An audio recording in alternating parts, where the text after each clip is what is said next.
Recording. And then silent minute. Okay, loves.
Thank you, beloveds, and welcome to the Awakening World. Scott Katamas will be with us in a moment. He's in LA, and he is setting up in a special room that he's hired for the evening for our presentation. So I'm going to start us with our bumper, and I shall see you on the flip side.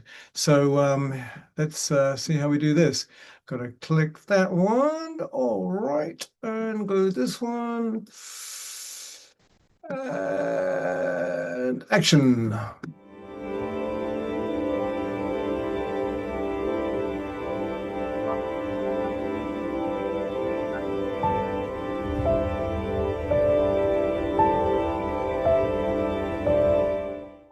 What if I were to suggest that you play a key role in the awakening world? And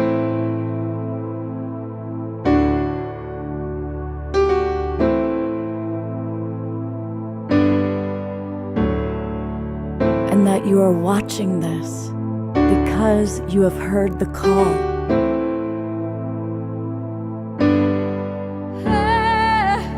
We can start right now by opening our hearts and minds.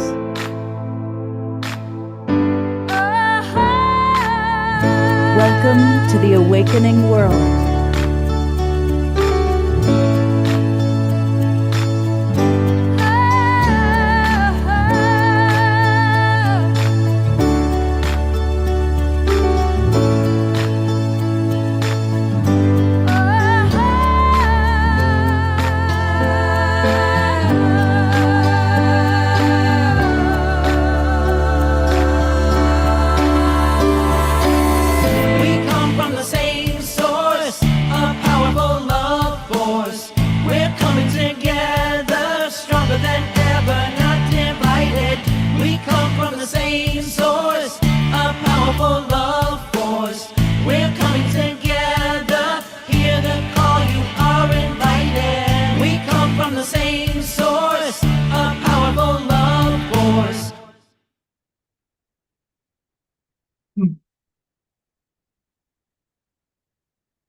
Greetings from the Conscious Life Expo. It's been amazing. I've got wonderful folks here. And right off the bat, this is Juliet Taylor, all the way from England. And Ray Amana's just walked into the door, and lots of other guests are coming in. It's going to be a very, very special night. Normally we would start with an Omashar song, but since Ray Amana is here, in a moment, we're going to have her do an opening prayer and blessing. She's only got a few minutes. And right off the bat, welcome. She flew right in from England. So what's it like for you to be at this amazing expo? Oh, it's a whole bunch of different experiences. It's my first trip to the States as well. So to come in and be in this kind of energy, meeting so many amazing people that are really kind of moving towards this higher state of consciousness. It's such a blessing. Oh, good, What good, a great good. way to experience it. And then we had you on the show, I think it was about 6 or 8 weeks ago. But introduce our audience again a little bit about the wonderful things that you do. I'm Jessica Taylor, and I'm a 7th dimensional Pleiadian channel predominantly. I also do kind of work with activations, but my main work is channeling. So we like to bring through the kind of messages that's really about moving into higher states of consciousness and how we can kind of navigate this really rocky, exciting time on the planet and kind of bring that into our human experience. What's your personal number one tip and tool for navigating your way through the craziness? Doing everything you can to minimize the fear and maximize your kind of capacity for opening up your heart space. And you know, because when you get sucked into fear, it's very much a lower vibration, and that inhibits your ability to move into kind of higher timelines and experience things from a perspective that's more connected to source. Right. And in England, what's the vibe there? Dark. Yeah. No, there's still, I'd say it's a little bit slower on catching up with some of the kind of more all-encompassing aspects of rising into a higher vibration. And there's still quite a lot of fear and there's a lot of control. You know, we have a lot of, you know, many people have probably heard about some of the systems that are being imposed in England, and it's all true. It's like that. I don't experience it too directly because I live in Cornwall, which is a beautiful kind of countryside place. It's quite removed from a lot of it, but obviously, you know, you're still kind of surrounded by a lot of that vibration. So I think that like the key component is trying to keep energy high so that other energy can kind of entrain to that rather than be brought down even further with that kind of, you know, stickiness. And people are worried about so many different factors that are being projected to us all the time. So, but there are a lot of people starting to wake up, but at the moment it's in that kind of 3D level, so it's very much about the political structure and stuff. And I think quite often people wake up in that way first, and then they start to like realize that there's a bigger picture, you know? Well, thank you for the missionary work you're doing in England. You know, we're all souls, we're dropped in at different places, so thank you for that. You'll have to at some point meet our beloved house musical artist. This is Omashar, who is from England, who's now doing Hey there, beloved. Yeah, I spent so much time in Cornwall. My father lived there and down in Tregony, and so fish and chips, Cornwall, Guinness on the beach. Just to say some of the story that I don't do anymore. But anyway, nice to meet you. Namaste. Yeah, nice to meet you too. And Omashar will be doing some wonderful musical songs a little bit later on. And whilst I have you, Scott, co-host me, please. Oh, absolutely. Thank you. And we are going to have kind of a special start to the show tonight. Normally, we start with Omashar doing the song, but we are blessed to have Rhea Mana with us. And so she's going to actually initiate and kind of get the whole evening going with a prayer. And you need an original sound for Rhea. Thank you for the... We are going to audio settings.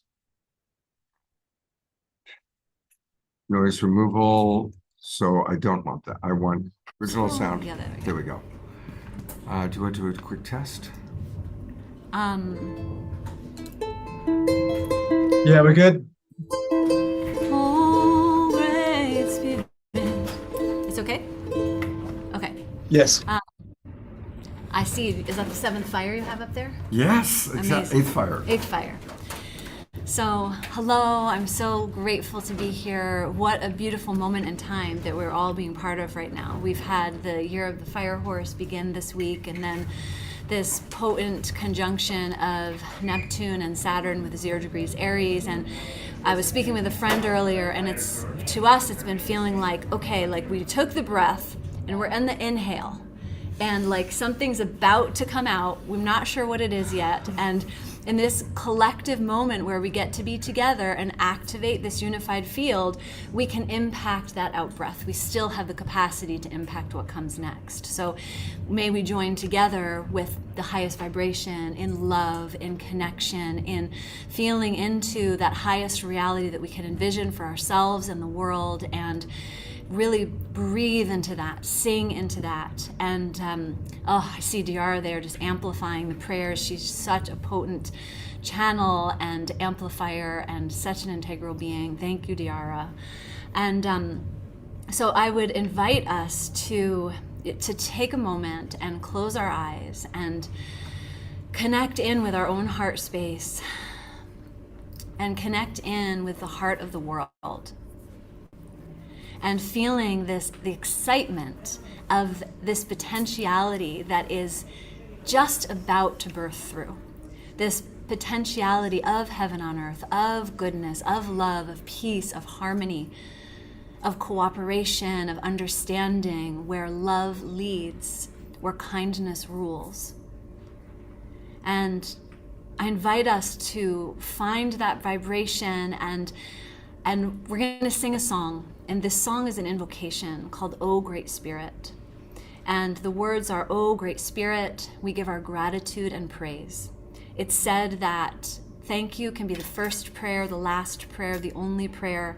So may we gather together in this moment, giving gratitude for heaven on earth, giving gratitude for all things good, for whatever it is we've been calling in, what we have had glimpses of, holding that vision in the moment and just saying thank you.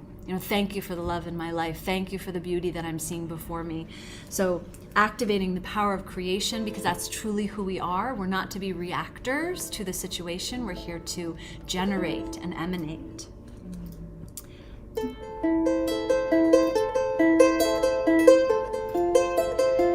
So I love song as a form of prayer. So in that space of heart connection,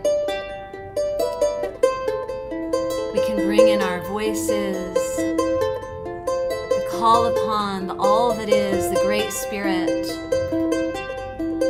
to pour over the land and the people and transform us and our world.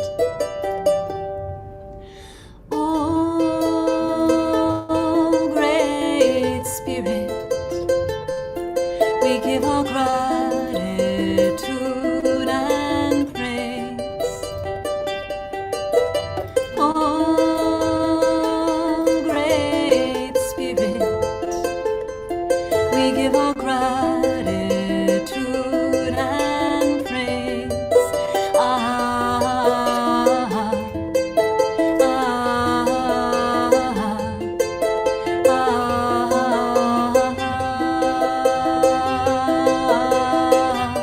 We'll call the directions. Spirit of the East, Spirit of the West, Spirit of the North, Spirit of the South, come, come, come, come, come, come, come. Spirit of the East, Spirit of the West, Spirit of the North, Spirit of the South, come, come, come, come, come, come, come, oh, Great Spirit, we give our gratitude and praise. Oh, Great Spirit, we give our gratitude and praise. So now repeat after me. Spirit of the earth, Spirit of the water, Spirit of the wind, Spirit of the sun, grandmothers, grandfathers, come, come, come, come, calling the light of creation,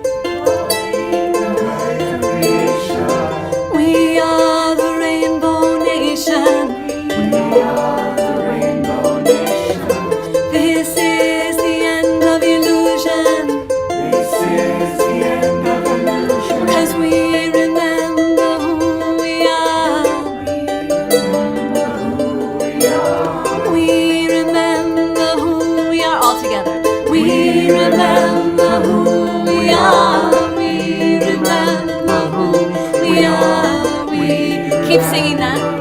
We are. Oh, great Spirit. We give all gratitude and praise.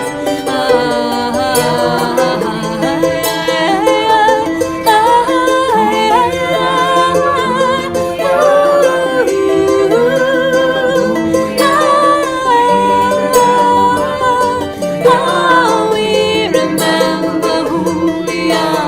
We remember who we are. We remember who we are. We remember. And all together. Oh, great Spirit, we give all gratitude and praise.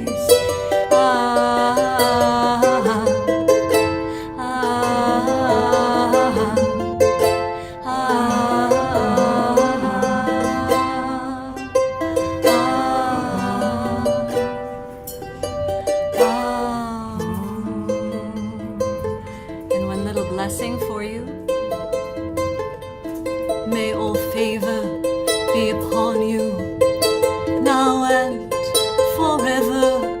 All that was lost be restored to you. Heaven and earth smile on your children. Oh, goodness be with you, now and forever. All that was lost be restored to you. Heaven and earth smile on your children. Oh, goodness be with you, now and forever. All that was lost be restored to you. Heaven and earth smile on your children.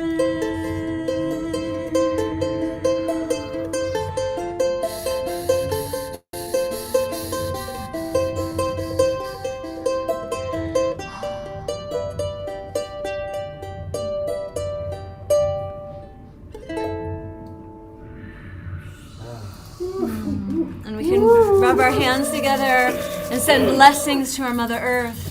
Send blessings to her ascension, to the soul of the world, to the collective consciousness, seeing us awaken, remember who we are.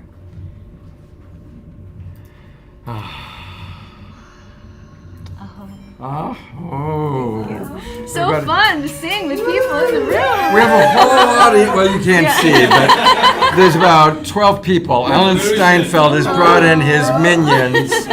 So let's give a big God bless you, appreciation to Rayamano. Thank you.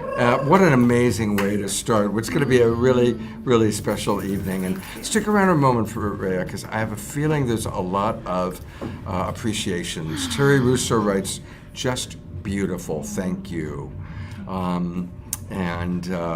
Eleanor Joy writes, for a variety of reasons, some known and some unknown, my body is releasing lots of tears. Love to all and gratitude for the presence of each and every one of you. What a beautiful beginning to this show. And Scott, just for a moment, I'd like to come in here, especially when Rhea's here. Bonnie's with us in the audience, and I would like us just to hold just a few seconds of her in our heart, and acknowledging the ascension of beloved Roger. And yes, if that's okay. Well, Absolutely. In preparation for such a moment, I pulled this picture. And, when I went to Roger's Facebook page, all the photos, every photo he had was he and Bonnie. There were no solo shots. So I think as we're remembering the passage of our beloved Roger, it's appropriate that the picture we're looking at is with his beloved partner, Bonnie. And so let's send maximum grace Roger on his transition now to the next world, and to beloved Bonnie and her precious heart during this tender time. Maximum grace.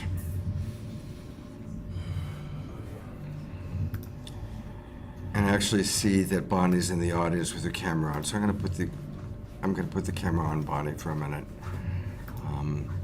And Bonnie, we love you so much. Let's just send maximum grace to your beautiful, precious heart during this tender time.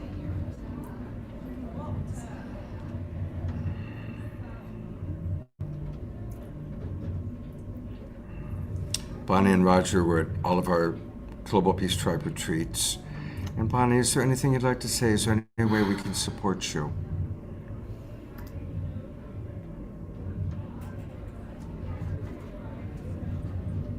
I'm so grateful for everyone's love and support. I've already received many texts and phone calls and emails and Facebook messages in support, and all missing Roger and FMI. It's going to be hard without him, but he's not going to suffer, and I'm grateful that he wasn't suffering. He just slumped over on the couch yesterday morning, and that was it. The rescue team worked on him for 15 minutes and no response. So I cried. I've had good support from my family. They all came in and helped clean and organize and take some of Roger's clutter away, to give me room to breathe.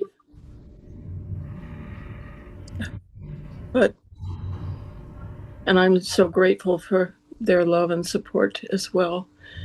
I just appreciate you honoring him tonight. This family, this tribe has become our home away from home. So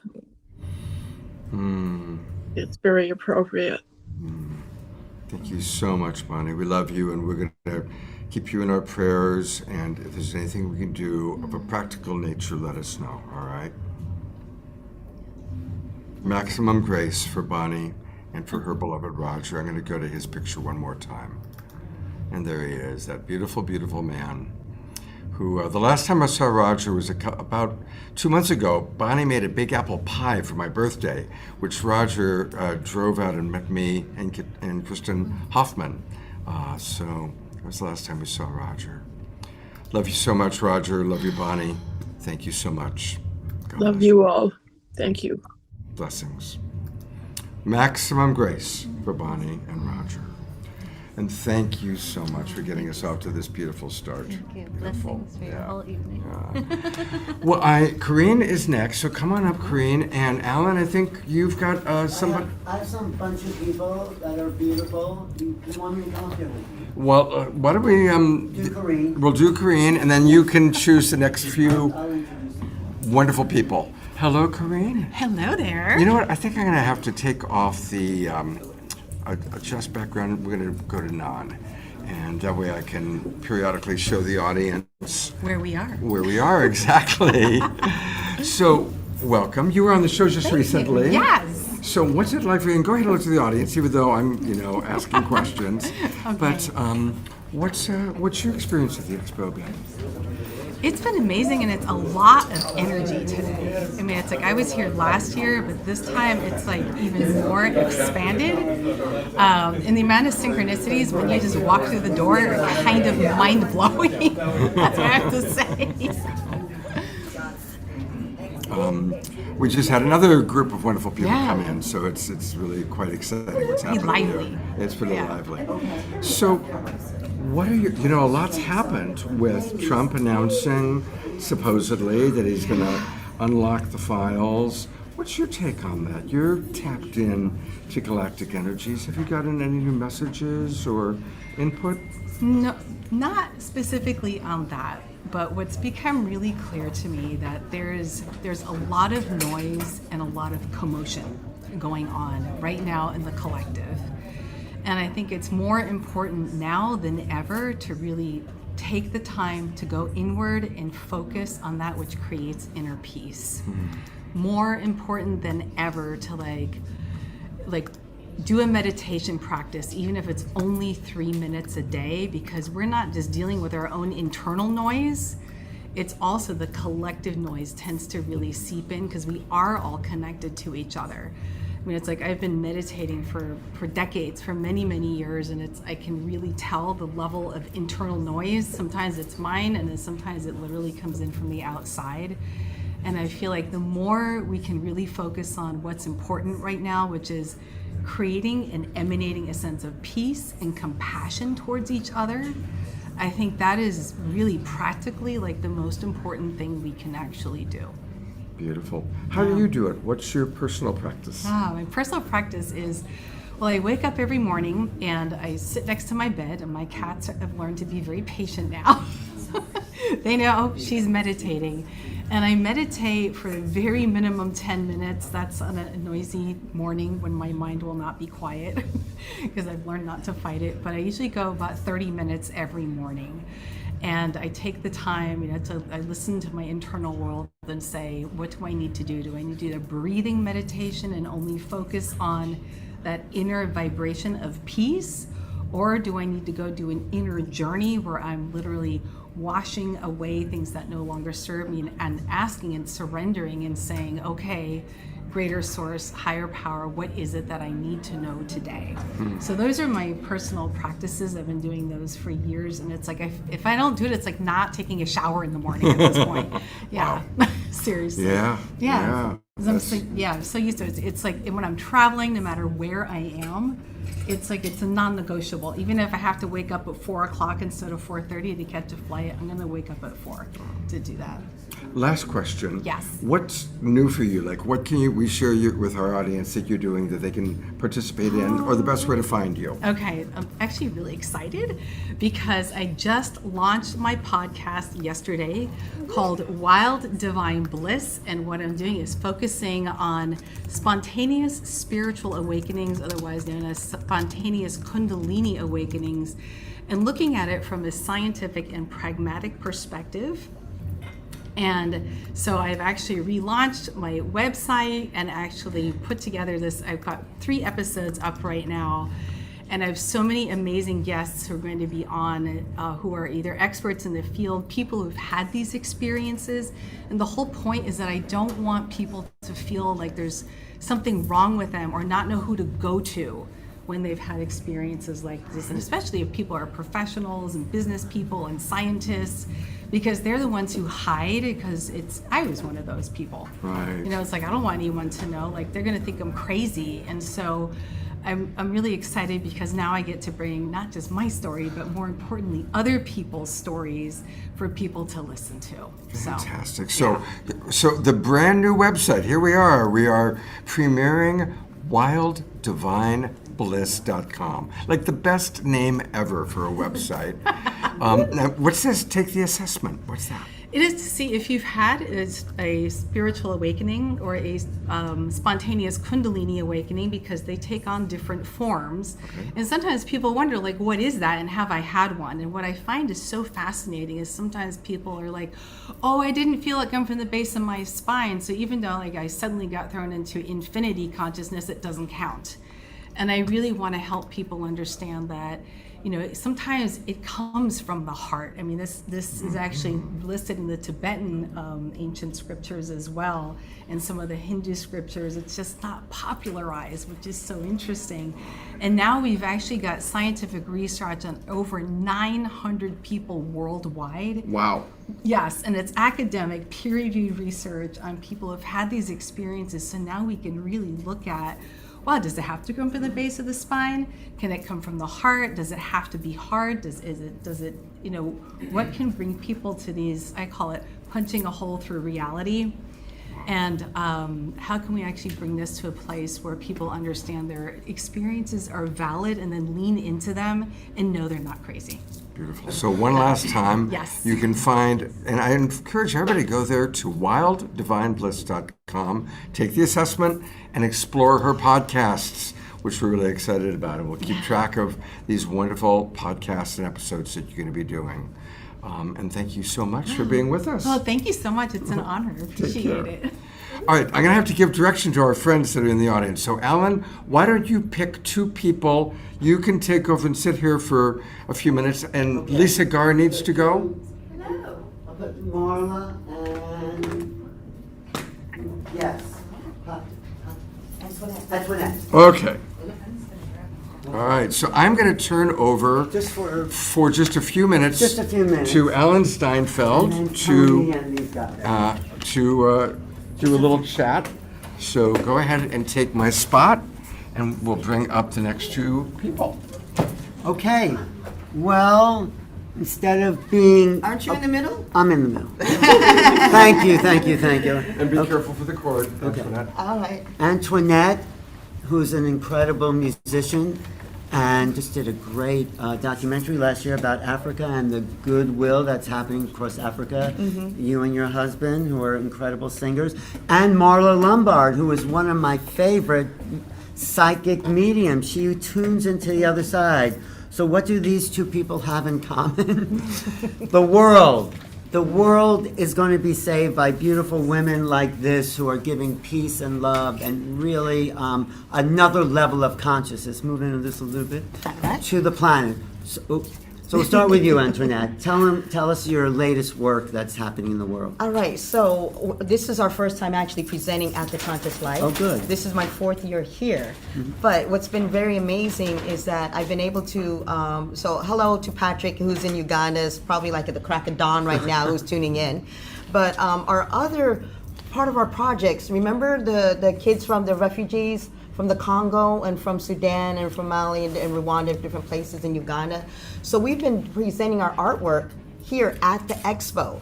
And everybody, the Divine Feminine has been like, oh, there we go. Yeah, I'll hold it. There we go. The Divine Feminine is such a big, important aspect, and everybody kind of realizes and understands that. So the kids have created these art pieces. And the reason why I chose them was because they actually have a lot to say about the Divine Feminine. So I was like, let us go ahead and make these kids famous, show their work to the world, and let people know about like the amazing work that these kids are actually doing, because literally, I mean, the quality of these paintings, they are the hit of this expo. Who's seen the paintings? Y'all seen these paintings? Amazing. It's like we have them up on the stage, we have them over at our booth. The people are so attracted, you know, by the color, by the frequency, by the vibes, by everything that's happening. So that's what's making the booth like popping out. Well, looking at them now, they are really amazing. So how do people buy prints of this or find them? So this is what we're doing. This is our first time coming to the expo, and these paintings actually didn't make it here. That's why I have them on here. They ended up in China. So I know. So they. how do they order them? So what they're going to do is, you know, we're working on our website, Ubuntu International, but right now on Stand Up for Justice, we're also creating a Mother Spirit project. So we're going to have a Mother Spirit project.us and .com, but basically our podcast, our Zoom sessions, everything that we're talking about the Divine Mother. So we're actually doing this on Saturdays now. This is a new thing. So you guys are free to welcome to join us on our podcast. It's an interactive discussion. We'll also be sharing knowledge of the Urantia book regarding the divine, local, universe, Mother Spirit. We have our Africans who are also joining us at Clubhouse at the same time. Have you ever done that before, Scott? Where you have Clubhouse running at the same time as Zoom? Yes. Because less data, and there's a lot of people on Clubhouse. You know, I used to live on there during COVID days, right? Yeah. So anyway, it's kind of making a comeback. So you can Clubhouse and Zoom at the same time. So Ubuntu.us is where we have our documentary. It's also, we're setting up another site. So there's been so much going on. The Ubuntu International, once we get that page up and the Mother Spirit page up, I will let everybody in the Global Peace Tribe know, because I have my friend Nikisha who's over there holding the camera. She made some amazing oils, which I have to give you, Scott. Divine Mother oil, we have a Rose of the Mother, we have an energizing oil, and then we have a grounding oil. And then we're also signing people up to come to the land, Edentia, to do a groundbreaking, you know, so they can do a Mother Spirit hike with us. They've already started to work on the roads for the access, you know, to get onto this land. And because of all this rain that's happened last week, there's a river. It's like a huge stream that's just flowing down the water. That's fantastic. You'll stick around a little bit. I just want to ask Marla, who's one of the best psychic mediums around, who's been at this expo, what do you make of the community, of the information, of the level of consciousness that we have at this Conscious Life Expo in LA? Because you're a reader of consciousness. I love it. This is my 3rd year, and I've never seen such a variety of people, and there's consciousness booming everywhere. I think the level, Ellen, is very high, and I'm enjoying it immensely. So, I feel a lot of heart consciousness here. do you have anything to say when you tune into Africa and the projects that Antoinette's doing? Yeah, we need you. We need you. We need you. I see somebody was asking the question about what is Clubhouse. Oh, So tell them. Clubhouse is it was like an app on the phone. It's just audio only. And then what it does is like you could have like 5 people in a room, 2 people in a room, 1,000 people in a room, 500 people in Right. a room, and it's kind of like how we're doing here, where this is the stage, and so the people who are on the stage can talk, and everybody else who's in the audience, they can't talk, but if they raise their hand, they bring them up on the stage, and you can go on and chat for hours. They talk about everything: politics, religion, spirituality. I mean, you name it. There's people who want to talk about it. Well, there's people who want to talk about everything here, and the Conscious Life is an amazing forum. If you're here in the Los Angeles area, come. There's another 2 days, Sunday and Monday, special workshops with fantastic people like Robert Edward Grant, Diane Hennessy, who discovered that these autistic kids were telepathic. She made that discovery 30 years ago, and now it's just becoming popular. Marla, are you going to be doing readings at all? No. Here? Here? No. She's not going to do readings, but but she can do do readings if you Thank want to you. tune in. Do you have anything? And don't forget the energy work that you and I did together. Yeah, she's talking about my chakras. Nice. And she's right. It is a conscious expo. I mean, like I said, this is our first time actually having a booth. Yeah. But the amount of truth seekers that came to get a Urantia book was like astounding. I was like, I couldn't even believe it. Like, people are really, really seeking truth. People are seeking higher knowledge. People are seeking spirituality. People are just seeking connection. Right. You know. Speaking of which, I am speaking on Sunday with JJ and Desiree Hertog Ooh, from yes. Remote Viewing and Higher Consciousness. And you know, Scott, there's been some UFO news lately. Have you heard? What have I heard? Have you heard? Have Have you heard? I mean, What's the most, what would you say? So of course, Okay. come on in. Yeah, come on in. Of course, the big news Yes. is that Trump. Well, let's go back a few days. Yeah. Obama was asked on a podcast if aliens are Right, real, right. and Obama very kind of said, "Oh yeah, they're real. I haven't seen one, but they're real," and that was about it. Then 2 days later, Fox News asked Trump about Obama's comment, and Trump said, "Well, he broke classified information, so maybe I better save him by declassifying the files." no, that is not. But that's what he said. I know he It's said a that, news but story. I think it was time for it to come out. There's enough people, even Republican and Democrats, at both sides of the aisles, wanting this truth, and I think it's sort of a way of covering up other stuff that may be also in the You news. think? Yeah, I do. You think? I do. You know, I want to give you credit. Steve Bassett, you Right. brought Steve Bassett I on the did. show maybe in September it was.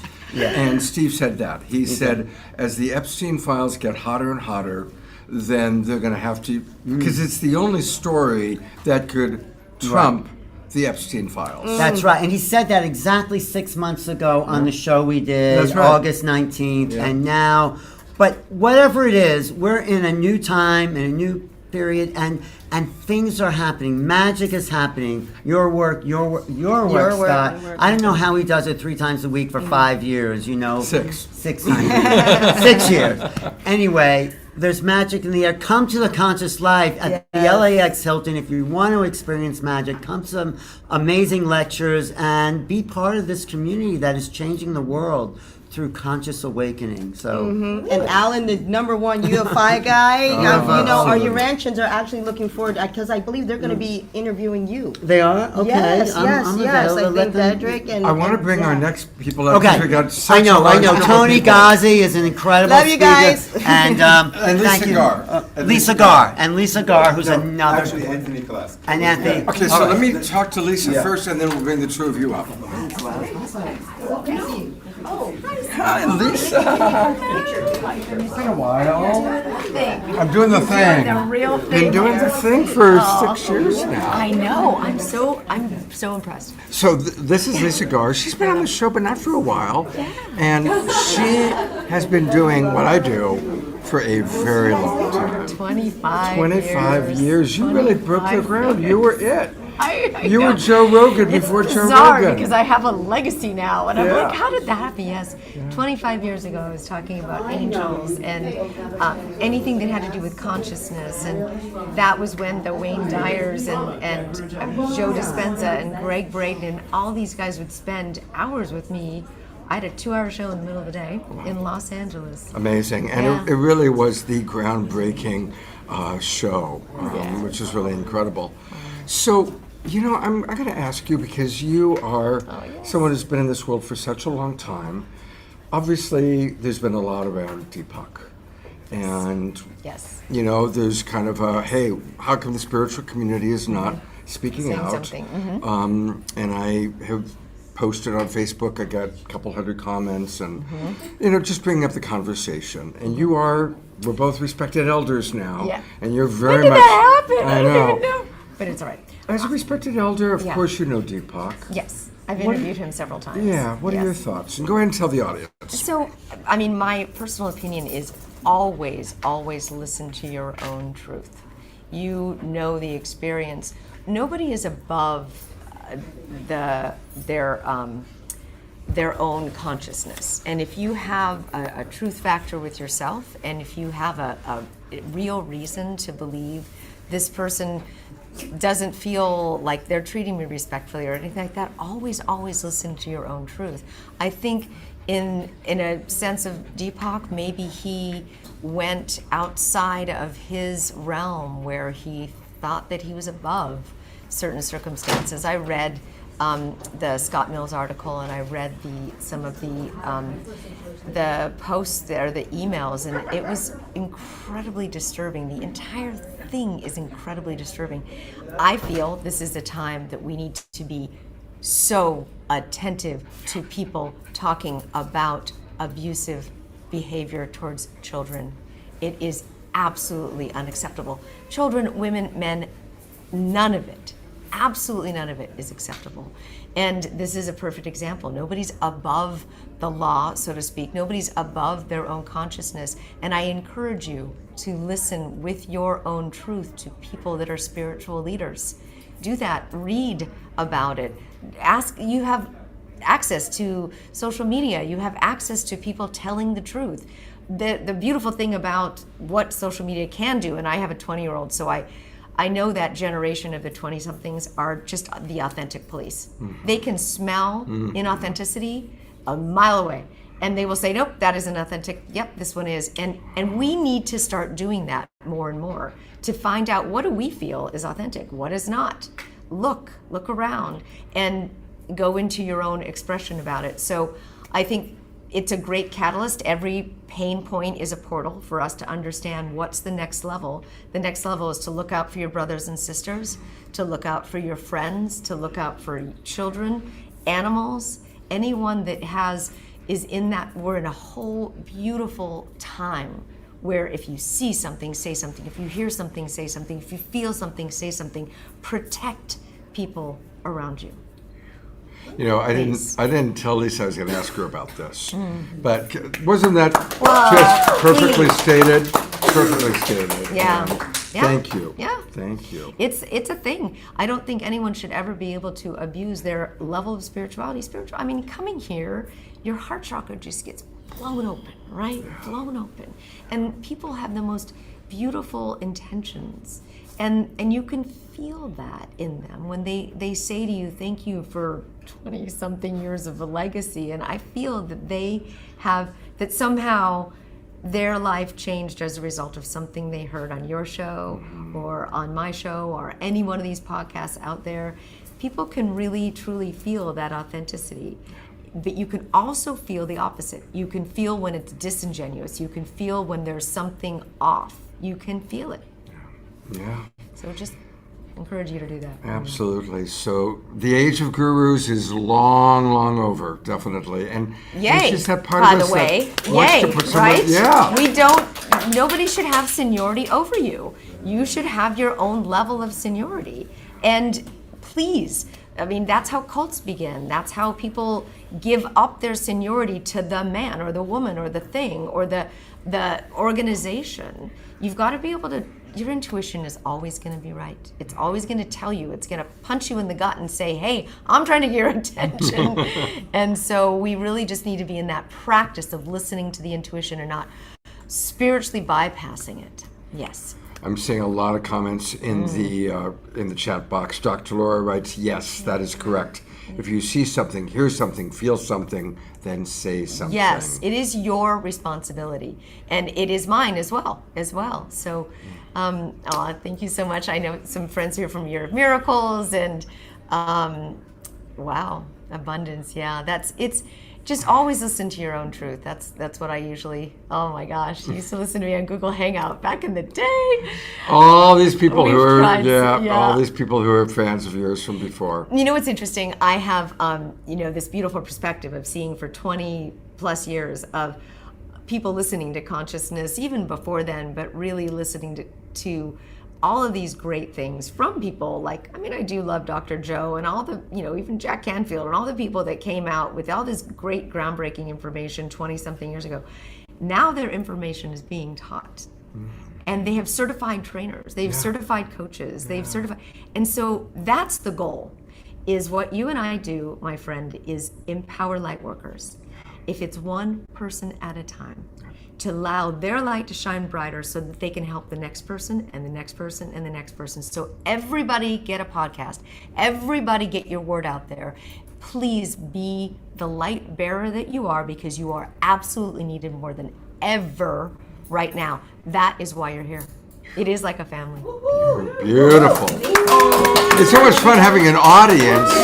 I know. We have an audience. Now we're gonna bring Tangela and some soul searchers up in a moment. But before we do that, Lisa, I was producing NBC's The Other Side back in 1994, then Strange Universe, Paranormal Borderline. You were interviewing all the UFO experts back then. Yes. And it's finally happening. Yes. I mean, back then we were all, when's it going to be disclosure? When is this going to be? And Spielberg making a movie that's coming out called Day of Disclosure. Yes. What are your thoughts about all that? Think about E.T. and everything back in the day. I feel that just like we have people walking around us all the time, I feel that we have alien energy walking around us all the time. That you can sense that, you can feel that. I've met personally a few shapeshifters. It was the wildest thing when I saw it first. It completely blew my mind.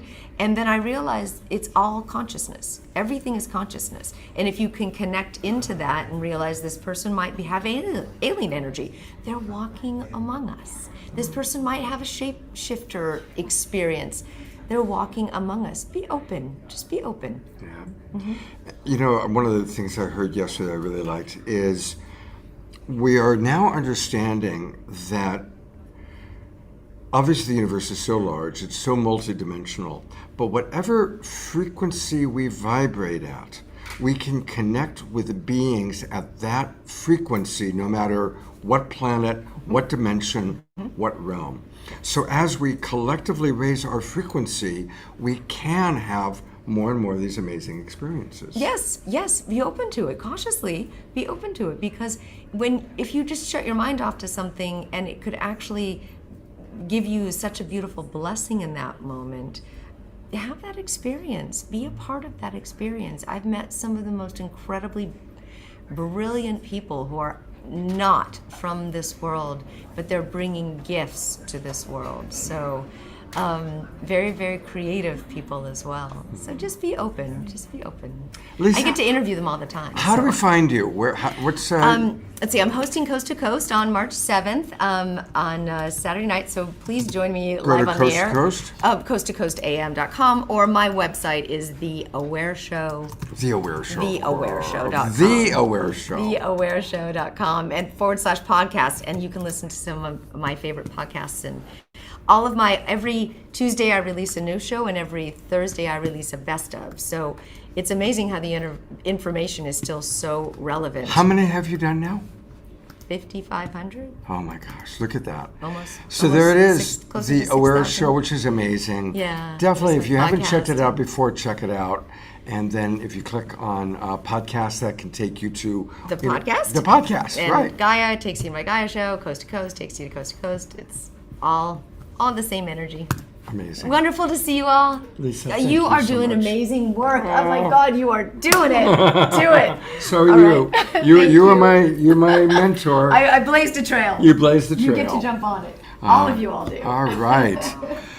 Well, look at who we got. I mean, look at all this wonderful audience that we have. A live audience.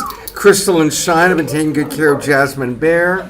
So, and Shelley Reef is here, and Victoria, oh my God, and Tara. So I think Tony's been waiting for a while. Yeah. So Tony, come on up. And Anthony. And Anthony. Huh? She's already told me. No. No, she's okay. No. Hey. Good. Have a seat. Where should I sit, here? Or Yeah, there? yeah, yeah. Come sit here. So, and here we go. Now we remember Tony, and Tony, of course, channels the kind of praying mantis beings. Yes. And Tony actually wrote me recently about his friend Robert. This guy here, Anthony. Tony. Robert in another life. Yeah. No, Anthony. Right. Anthony.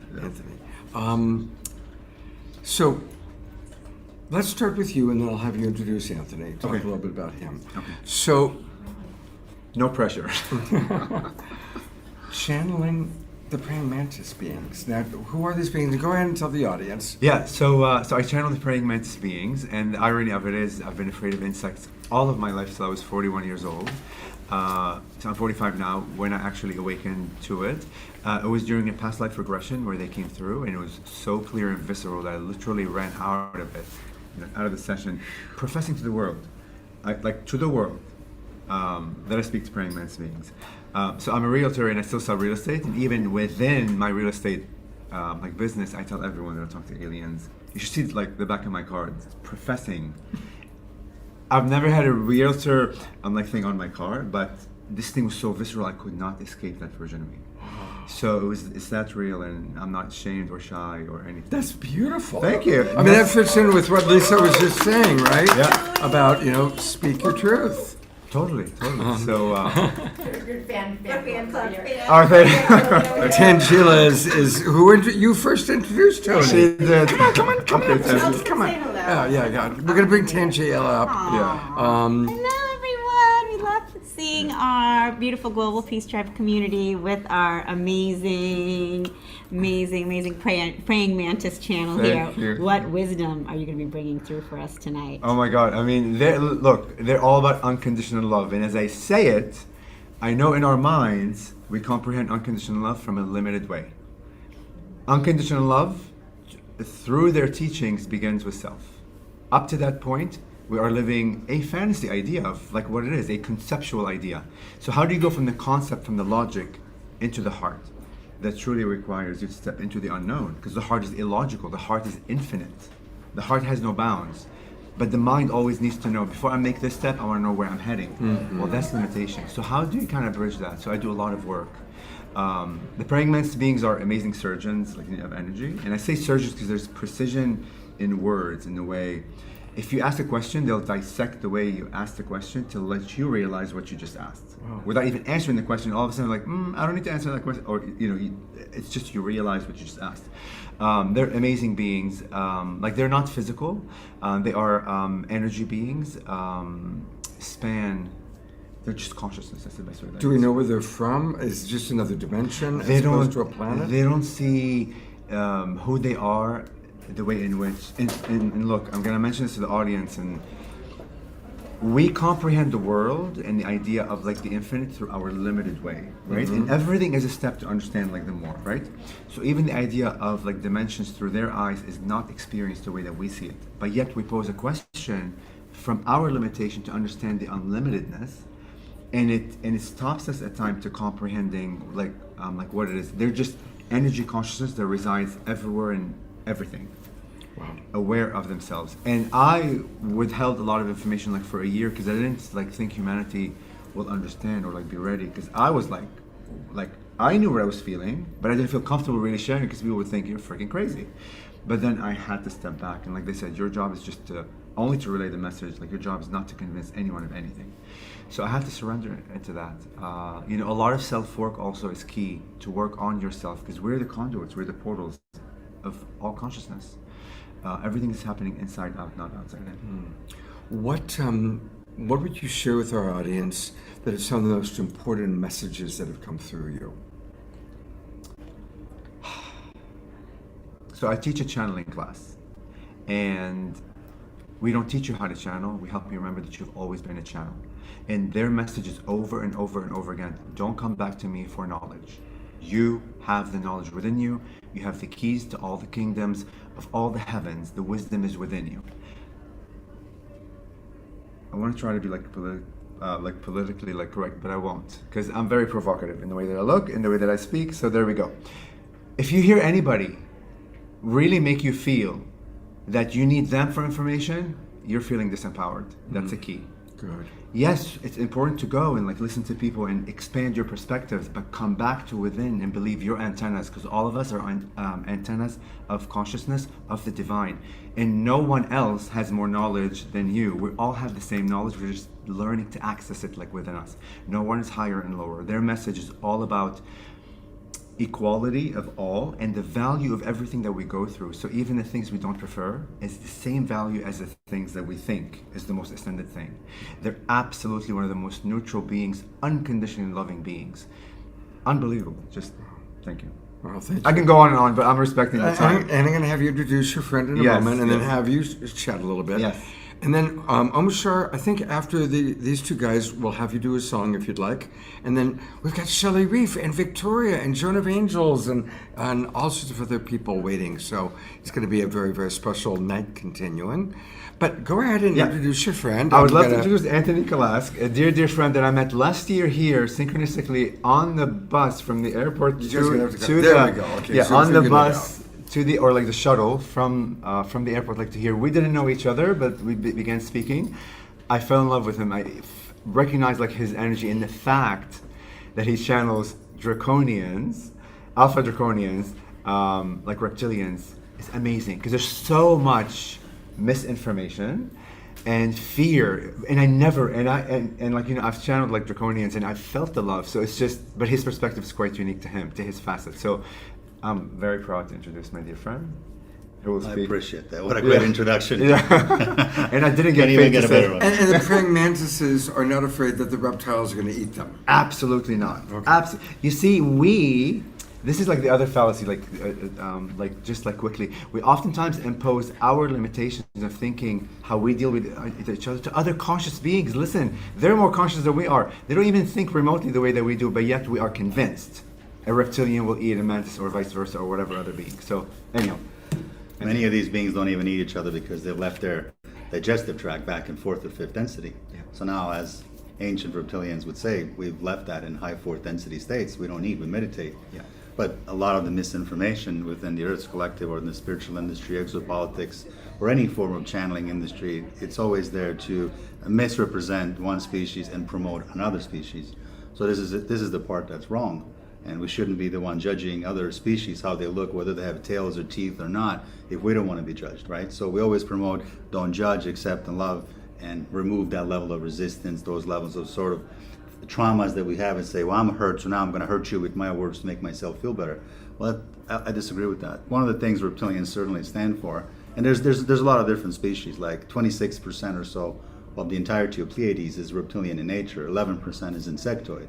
And people say Pleiadian, it's a blonde, beautiful blue eyes. No, there's 2.5 million races there. So, 2.5 million races in the Pleiades. Correct. Yeah. So Pleiades itself is a large parking lot. It's a large system. Right. We know it as seven sisters, regions from Taygeta to Atlas, the Alcyon, and everything else in between. But every star has planets, and then those planets have little mini planets.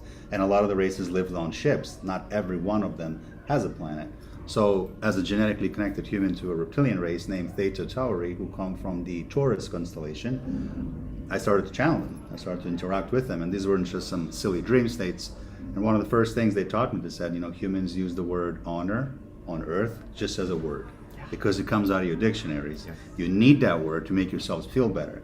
So we're going to teach you what honor is from as far as galactic galactic's perspective is. So this is how I started to channel the race of Theta Tauri. Then eventually, ultimately, a race of ancient reptilians have approached. Those are the reptilian groups that have came to this universe first. So they're very, very old, extremely old. And they are the Kalask race from the Thuban star system within the Draco constellation. And Thuban is a binary star. So within those two locations, you have approximately 1,200 planets, and they occupy it all. And that's just one location within the Draco system. There's Rastaman, there's Edasich, there's Eldin, so all these star locations. And we have a lot to learn from them. And this is why I'm in the industry, obviously, as a proud human, to help other human beings, not necessarily, as you say, unconditional love. It's so important, and heart is the center point of all humans. And I love my parents, I love nature, dogs, pets. Yes, but I think what humans today need is empowerment. We live in an extremely difficult world of corruption, world of ugliness and judgment and racism and wars and genocides and sexual assaults. Well, why not empower human beings with some strong advice that can make you stronger, that can enable the actual keys locked within all human beings, going back to the Anunnaki days. So there's a lot of adults that are walking around as children, as you know, because a lot of the adults are wounded these days. Reptilians teach empowerment, truly. And I know there's a lot of negative talk, but a lot of the shape-shifting beings in the astral state, particularly fourth density state, are just non-reptilian groups they're just humanoid groups, but they pretend to be a reptilian to scare you, and they feed off of your energy. Anthony, obviously you're extremely knowledgeable. Is that knowledge coming from your channeling, or is it you were studying it and then the channeling? What's your... No, to be honest with you, I'll be very transparent with you and the audience, and as I am always in all my statements, the first time I interacted with the reptilian, he walked in right through the wall. Wow. It's that plain and simple. It was a physical encounter. And then that continued.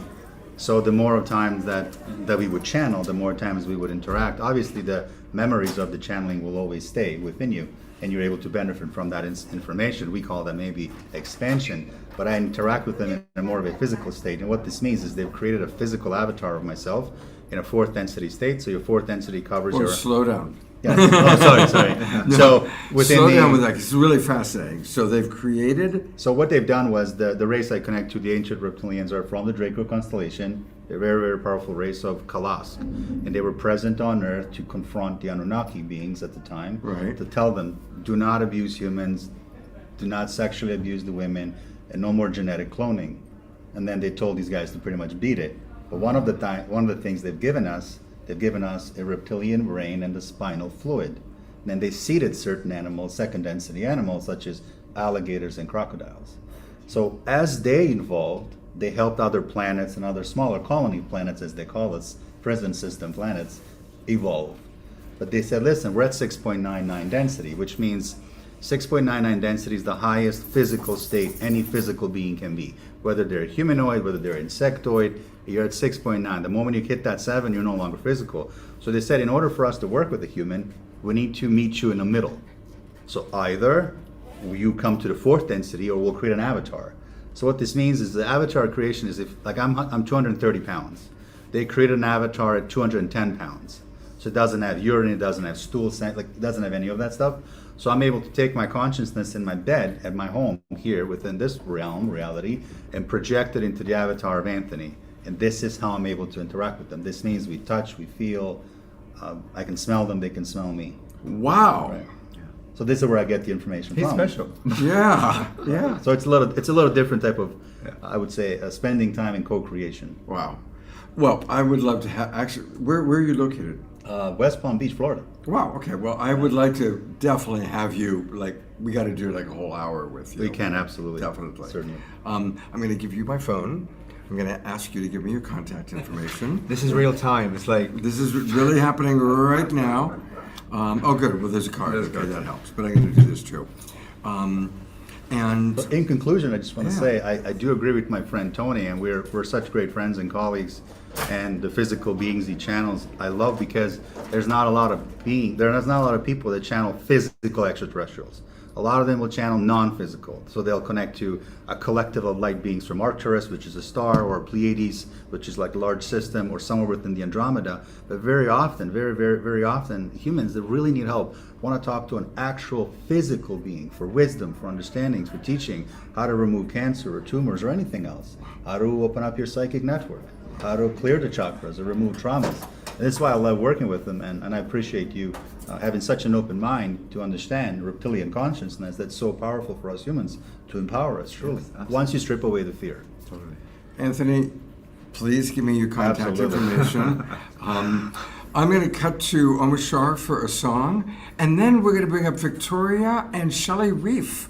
And after that, I see Barbara and Joan of Angels and Tangela, and Shine and Crystal, so we've got a lot coming up. But for right now, I'm going to go to Omashar for our mid-show song. Yes, indeed. Well, hey.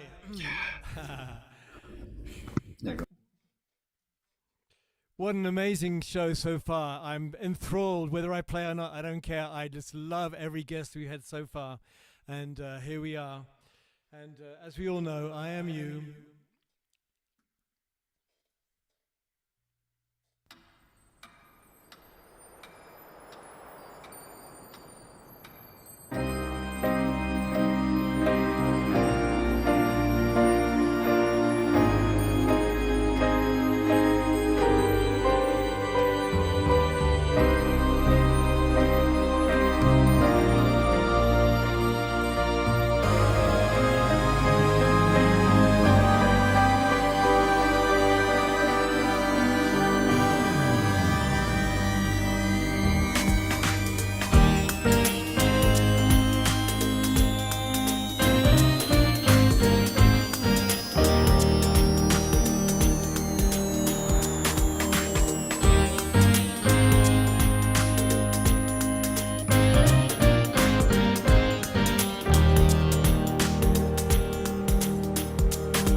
Describes the joy I feel. I'd walk 1,000,000 miles, 'cause you know we'll see the truth revealed. Remember, you're always divinely connected. Our spirits, our bodies are being resurrected. The love in your hearts will lift you up, and I'll Come along and fill your cup. I and you, though we seem to come from different skies. And what is true is the love that shines right through your eyes. Here we go.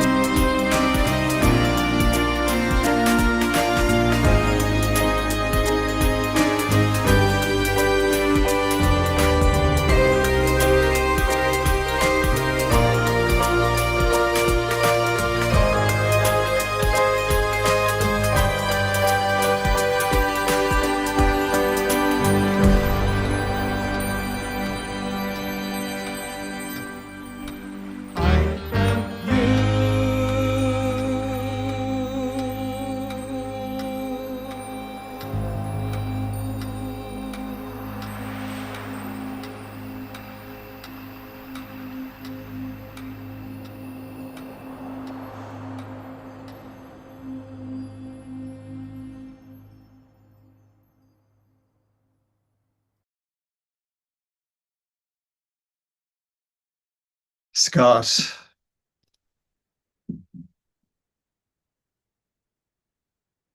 Where have you gone?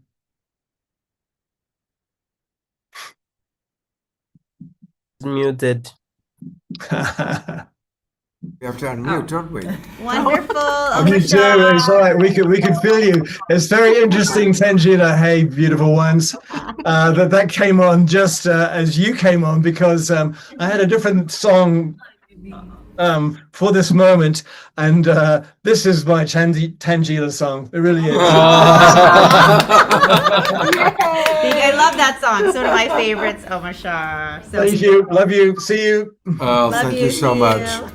I feel like I am in the midst of, I'm between the Soul Search Brain Trust, right? Like the two geniuses that make Soul Search happen. And in between it, it feels really good.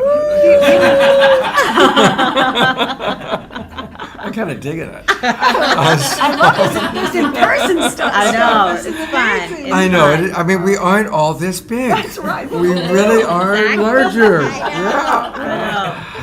So now next week, a week from tonight, actually, is going to be our next Soul Search show. Yes. But for anybody, all the people watching, and hello, all those watching on Facebook, YouTube, thank you to the Sign Network for getting out to 150 or so of you. For anybody who doesn't know about Soul Search, what's the latest? Tell us a little bit about what's happening. So we are having an amazing time here at Conscious Life Expo. If you guys are in the LA area, come visit us. We're in the International Ballroom. We have just been meeting the most incredible healers, teachers, guides all weekend. We have so many new shows coming out, and we're going to be together at our expo next weekend in Redwood City. So for all of you Bay Area folks, come on down, come join us. We're going to be at the Soul Search Enlightenment Expo, Redwood City at the Grand Bay Hotel. Scott is going to be doing an amazing presentation Sunday as part of Sacred Sunday show. I'll also be giving a talk, and we have amazing speakers, and we'll be broadcasting The Awakening World live Saturday night from the Grand Bay Hotel. So all of you guys who couldn't make it to LA, come down to Redwood City. It's going to be an opportunity. As always, we have the most incredible healers, teachers, guides, all going to be there, and amazing talks and workshops all weekend long. So we love it when our Global Peace Tribe family comes and sees us in person. We're going to be having Niet Win, Moon. She's here with us here tonight. Moon is going to be doing her amazing instantaneous pain relief. Anastara, Chris Valentine and Christian, Dennis Shimosaka, John Gray, of course, we all love him, and Yuri Lee, so many. And Scott is going to be giving a talk on relationship mastery at 12 noon on Sunday. I'll be giving a talk about You Are the Now Earth Leader, 4 p.m. on Sunday, and so many more. So you guys come on down, tune in, and of course, if you can't come join us live, you can always tune in on Soul Search TV. And so we're excited for everything happening here at Conscious Life Expo. We've got so much of our Soul Search family here, like Victoria Shaw, Moon, Joan of Angels, of course Deborah's here too. Deborah Juicy's in the house. In the house. Woo! You're looking gorgeous. Yes. Well, while Victoria's right here, because Victoria's one of my favorite soul searchers. Yes. I adore her. So, what's the latest for you, Victoria? I don't know. Do you know you were just on my podcast again? Oh, really? You played it? Can I share that? Yes, please do. Because we did a live show with Soul Search. Right. What was it, last summer? Yes. And you came on for a beautiful reading, and it just came back. We repurposed it for the podcast. So I was thinking you were on my show in 2024 for Valentine's Day, talking about your love coaching. Right. One of my favorite episodes that I've ever recorded, for real. Because he's so, I mean, if people just know you from here, they also have to just know how magical you are with your work and what you bring to the world. Thank you. And then you came back again. We had you again just by coincidence again on Valentine's Day. No such thing. No coincidences. Yeah, that's true. That's no true. coincidences. So, and so Victoria's been amazing here at Conscious Life Expo. People have been, for those of you guys who have not checked out Victoria Shaw's shows on Soul Search TV, she now has 3 shows. All right, so let's go. So if you go to soulsearch.io, and you can either go to soulsearch.tv, but since I've got this up, we're going to click here. That takes us to Soul Search TV. Yeah, and then you can go in to watch shows on demand. Okay. And is that where we find her? Yes. We can go down and we will see. You can browse and check out her. It's still loading, so there there we we go. go. Okay. So, So look at all these shows There's you've got. so many shows. So if you go down, there's season 2 of Living Alignment with There it Dr. is. Victoria Shaw. I think it's still It's still loading. loading, yeah. It's my TV is getting loaded. It's okay.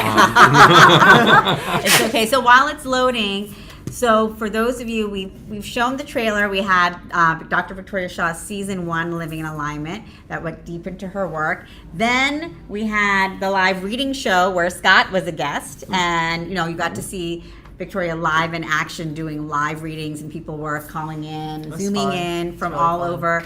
And then now we just have season 2, which follows her beautiful retreat. Tell us about the show. we had 10 women come to a retreat, a transformational retreat. At her beautiful retreat at my center. property, retreat property in Escondido, and we followed each of them through their experience, and it was really powerful. And it's amazing too, because the 2 episodes were only filmed about 6 weeks apart. And a few of the people came back, so we had one person wrote a book in between season 1 and season 2. She was so inspired. I know, Lori. So check out Lori's. She is a money coach, and so she's writing books about how to help people be at peace with their financial life. And she's amazing. And she came back for season 2. She got the word guides. Everyone picked a word, and her word was guides. And she was so excited. She's like, I have guides. I didn't even know there were guides before season 1, and now I have them, and I'm talking to them and connecting with them. That is cool. And she's written 2 more books since the retreat in the last year, since the retreat. So it's amazing to see the work that happens in these situations, but also to follow other people, because we learn so much from other people's We're all stories. learning together. Yeah. And the more that we share our experiences, the more everybody else, it's free for, it's amazing watching the awakening. It is. What I love most about this season 2, is, we all talk about and we experience shifting state. How we truly can only manifest when our actual state shifts. We can visualize all we want, but unless what we get to see in season 2 is we get to see the visual representation of what that looks like in their body. They don't look like the same person from the beginning to the end. True. And you can visually see that, and they're feeling it, and it gives us permission to know that's possible for ourselves. And so I so celebrate you and appreciate you for that. And I just can't wait for season 3. Hint, hint. All right. We'll try. It's amazing too. I want to do some follow-ups too, because that's so important. Lori's story. We talked about Abby, who was the first episode. She has been on fire. Her Facebook group grew from 50,000 people to over 140,000 people. She put on this huge wellness conference, which I got to speak at, which was in San Diego, which was really fun, because I was like, see what retreats can do. This is evidence of it. So, and everyone's just had these It was Congratulations, such powerful, Victoria. beautiful work. And I will be in San Diego Monday and Tuesday. Oh, yeah? Tuesday night, I'm having a little dinner party, so come plan Tuesday night if you're available. I'll For give you sure. details. I don't know, but I am now. I would love that. And I just want to commend Victoria on your work and just how much you're sharing your gifts with the world and the shows, because I have so many people, so many newbies coming to Yes. Soul Search, Oh, so and they many often ask us, what is a retreat like? What is a retreat experience? Why should I go on a retreat? And I can always refer to your show and say, check out Victoria Shaw's show, because you are going to be able to walk through these transformations with these women and see what a powerful experience these retreats can be for you. And you're so generous, and all of your your retreatants so generous in sharing their personal experiences so beautifully. It's Can I amazing. share one more thing? One more thing, and then we've got so many people So waiting. very fast. If you want to experience a retreat, we have 2 spots left. The end of March, look up Cactus Blossom Retreat, and it's awakening your intuition. So it's a deep dive and really strengthening that intuitive connection. We have 1 room and a double bed left, and probably a couple of bunk beds. And where do people find that? Can Either they find it on your website? VictoriaShawIntuitive.com, yes, or CactusBlossomRetreat.com. Okay, I'm pretty sure I should you're probably gonna- put that on social. You'll come right up. Shouldn't I? We're almost sold out, but we have a couple more Shaw. spots. There it is. Yeah, I knew that you'd come right up. So, Yeah, and it should be right there at the top. okay, let me just take people. I gotta share screen first. There we go. Okay. So, if you go to VictoriaShawIntuitive.com, Book now. learn all about your spiritual superpower. Take the quiz. Just want to make sure everybody takes the quiz because we want to know our spiritual superpowers. And then if you go to Book now up top. The yellow. Book now, there you go. That's the 1 room left. 1 bed and a double room left, and a couple of bunk beds. All right, there you go. I would love to bring Deborah Giusti up because I know Yes, that of she course. only has a couple minutes. And then we're going to talk to Shelley, and then why don't you bring Moon and Joan up after that? Perfect, Okay? perfect. So let's Barbara, do it. thank you. Thank you so much. This is so fun. All right. Victoria, Tuesday night. 1,000% I'll text Okay. you. Thank you. Are we having fun yet? Yeah. Well, here she is. It all started in the beginning. There was Deborah Giusti, and it was good. Hi, Deborah. And I called on Scott, and he said, yeah. And here we are 6 years later. I know. It's amazing. And this is the first time actually I've touched you physically since your mom passed away. Yeah, I buried her yesterday. Oh, go ahead and tell the audience a little bit. She was 95 years old, almost 95, and we had an amazing life. She had a very long goodbye. So she almost died 4 times. I love the story about closing the damn door. Yeah, she almost died 4 times, but she kept coming back. And that was because of the love. Yeah. The love of the family and the love she had for us. Because our family's an Italian family, very bonded, very loving, very amazing. Mm-hmm. So the first time she died, almost died, she had a stroke. Thought we were going to lose her. She came back. And then she said she went to the gate. And I said, really? Well, what'd you see? And she said, well, the gate was a little bit open. And I said, really? What'd you do? Well, I shut the damn thing. I'm not ready yet. I love that story. She was hilarious. One thing I want to share is she really had found the key to life, because in the 3 years from when she almost died and then died and back, her body kept failing. Loss of mobility, loss of hearing, bedridden. But she was always peaceful and grateful and loving and telling jokes. Wow. Wow. And she's never been to a workshop before. But she found the key to life of just being with what is, feeling the love around her, and just being grateful for all the blessings that she had. Beautiful. By the way, there's So- lots of messages of love coming into the chat Aw, box to thank you, you. all you people who love you. And maybe if you followed me before, you know that I've communicated with Celestine, who was my dear soul sister when she passed. And my dear soul brother Jeffrey passed, and I communicated with him. So I figured I was going to communicate with my mom. Yeah, has that happened yet? Jane DeForest, who is one of the mediums that I work with, called me a couple days ago and said, would you like to speak to your mom? And I said, she said, I'm going to give you a session. Beautiful. And so she tunes in. She doesn't really know too much about it, but the first thing she says is, I hear a joke. Wow. Well, you knew then it was your mom. And then she says, and she's saying that now she knows for sure God can speak Italian.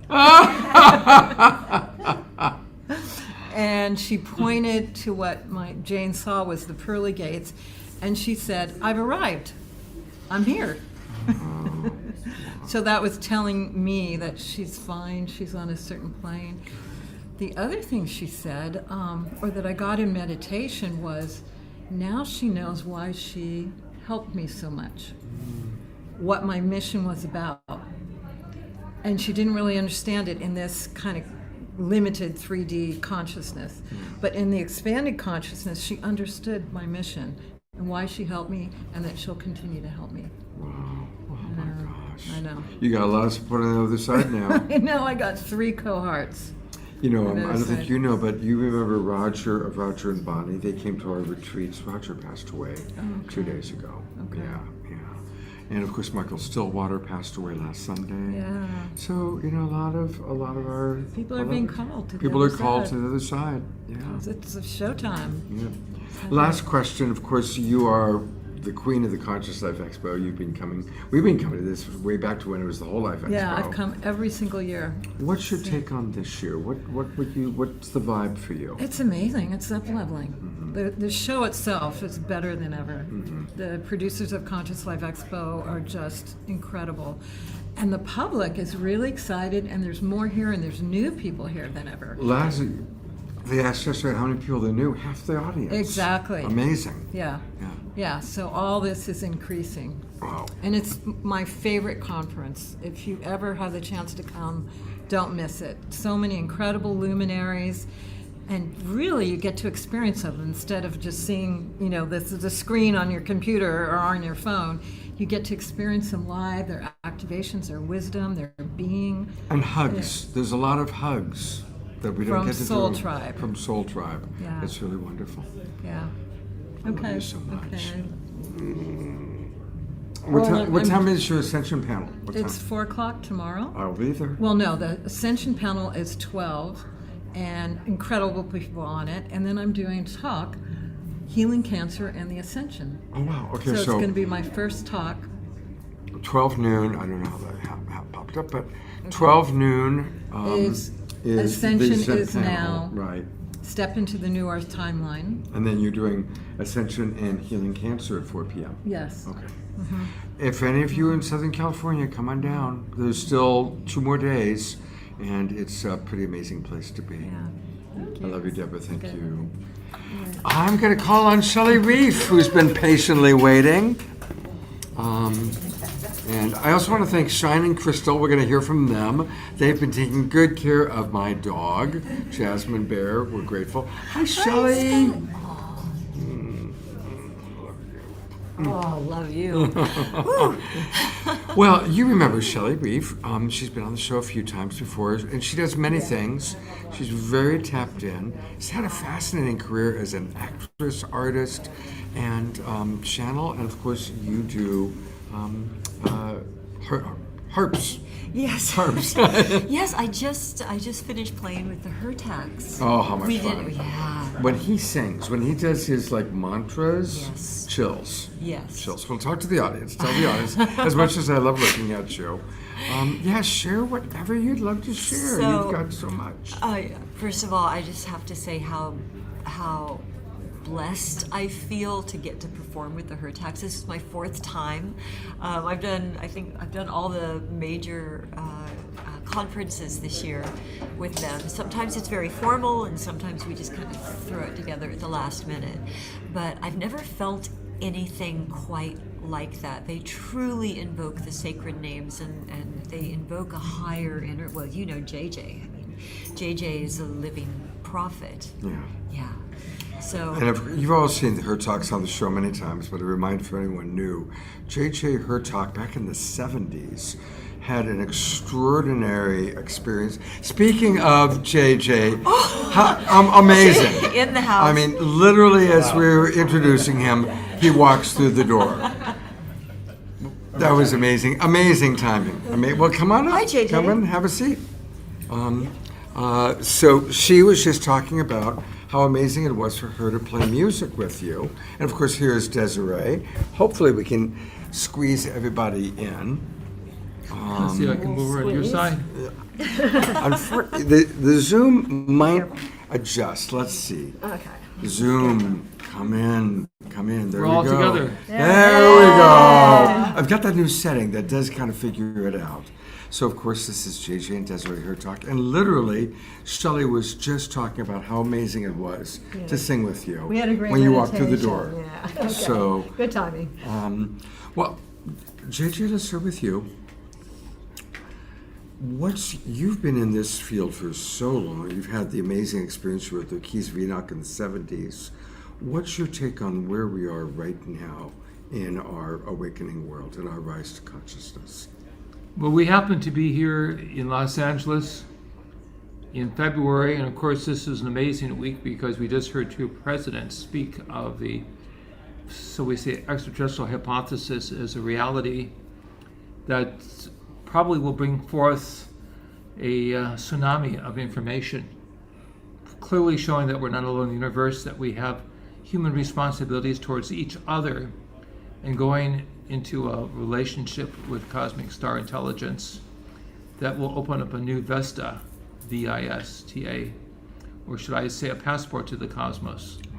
And finally, not spoken by the presidents, but by my work with the Keys of Enoch for some 53 years, has been the spiritual significance of recognizing divine source, that ultimately we are all part of a greater story of creation that continues itself with respect to different planetary and galactic societies, of which we're becoming more acquainted with. Right, we don't really know where this is going. You know, Obama started it. If people haven't been listening to the news, he said extraterrestrials are real, but he didn't think that Area 51 was. And then Trump said, well, you know, he's putting out classified information. Maybe Trump has to declassify it to protect Obama. And then Trump directly went to the Department of War, which is what they call it. It's kind of a sad name, but actually, and said, I want the information. Can you get that out from all these agencies about UAPs, UFOs, and anything related to extraterrestrial? So we're going to see what happens. I mean, a lot of people are very skeptical. They think maybe nothing's going to happen. Others say, well, maybe they'll release things just like the British did, you know, things that are kind of obvious and easy and he's not saying too much. Or this could be the beginning. Yeah. Who knows? I mean, all three are possibilities. It's a step. It's a step. Yeah. But we know something important. First of all, the Keys of Enoch mentioned that 2004 would be a time that the scientific paradigm would change. And we all know what happened off Southern California in November 2004 with what is called the Tic Tac objects being seen. Of course, some say that this is superior military technology being used by the powers that be. Others would suggest in the Keys of Enoch that we were being visited from the star nations because of the misuse of technology, particularly nuclear energy on Mother Earth, that could lead to atmospheric collapse and the death of human civilization as we define it. So we're at a very critical time. At the very beginning of the Keys of Enoch, for those of you who have a copy, for those who don't, I'll show you the picture. We have a picture, of course, that I saw in my higher consciousness experience of an ancient scroll being unrolled. And over that scroll in space, a great pyramid is being seen. Now, pyramids were seen over Moscow, over the Pentagon, over Washington, D.C. a few years ago. And the scroll is the scroll of Esther in the Old Testament, which is a story between ancient Israel and ancient Persia. Right, so where we see a modern version of Iran and Israel reaching a point of engagement, and we're not for power politics. Our message is one of love and reconciliation, but when we see now from above the diamond-shaped vehicles, the pyramid-shaped vehicles coming back, we realize our cosmic powers, if they are representing authentic probes into the human experience, are reminding us that there's a higher architecture of the soul that unites all people.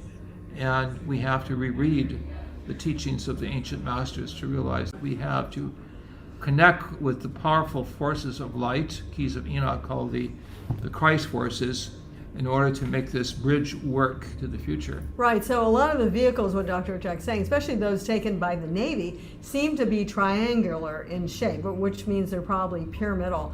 And there was one also seen over the Pentagon some years back, and that was also pyramidal in shape. In fact, that was spinning, so you could literally see that it's a pyramid. It also was seen over Moscow at an earlier time. I think it was 2009 over Moscow. and 2018, I believe it was, over the Pentagon. So, you know, it's certain types of energy technology coming back. But what's really exciting is that the consciousness of humanity hopefully is opening at this time.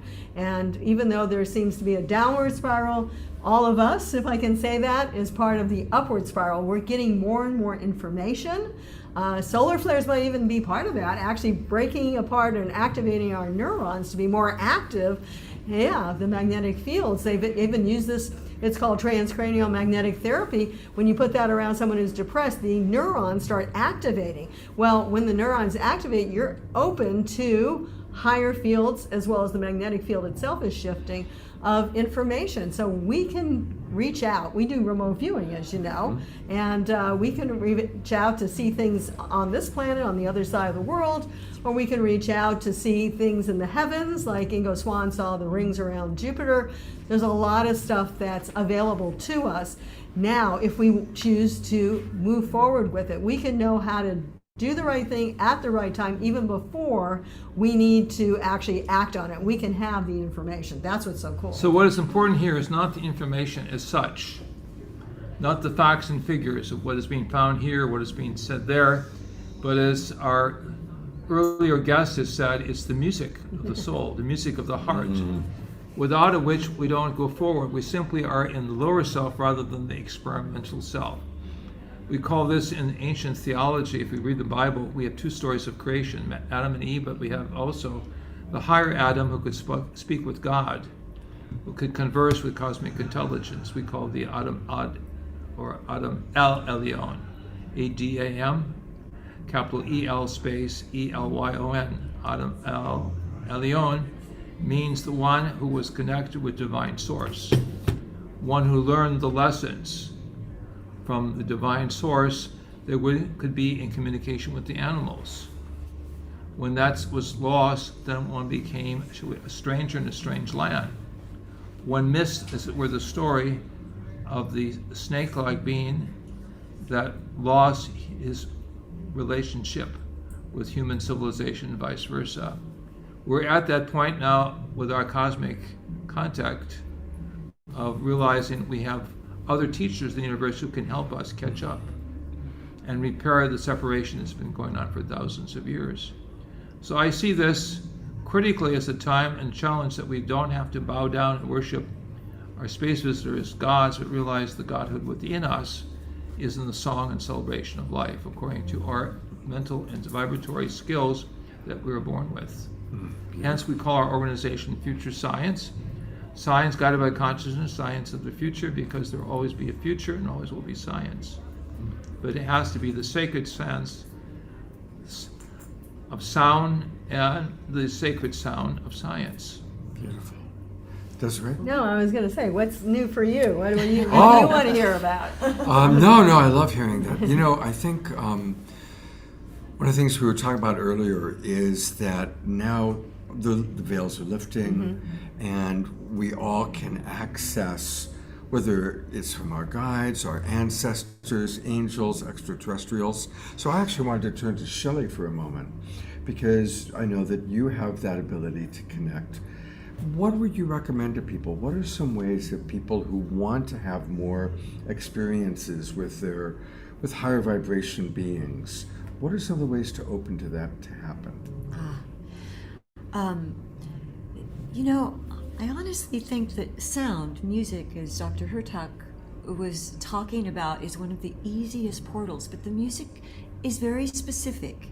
It's not music as we know it. It's not the music that we hear on the radio with lyrics to it. Lyrics are very emotionally invoking, right? So it's sound and more of a drone that will carry kind of a theta state of sound that people can be absorbed in. It's very transformational. I've been teaching telepathy for about 15 years. Wow. And the last course that I did, it's a 5-hour workshop. And on the last round, after just 5 hours of warming up, the students had 100% accuracy and beginners level telepathy. This is the first time this has ever happened. And I think that it's a combination of we're advancing right now. You know, Desiree talked about, you know, the solar flares. We don't know, you know, 3-eye atlas. We don't know what all is activating us right now, but people are coming online. And if you have the intention of applying yourself, you will find results more than ever. And at the end of the class, I asked students what they thought might have made them so accurate, and they said it was the sound. I was playing my harps and the crystal bowls and the crystal chimes to lead them into a guided meditation, into the pineal and a theta state of awareness.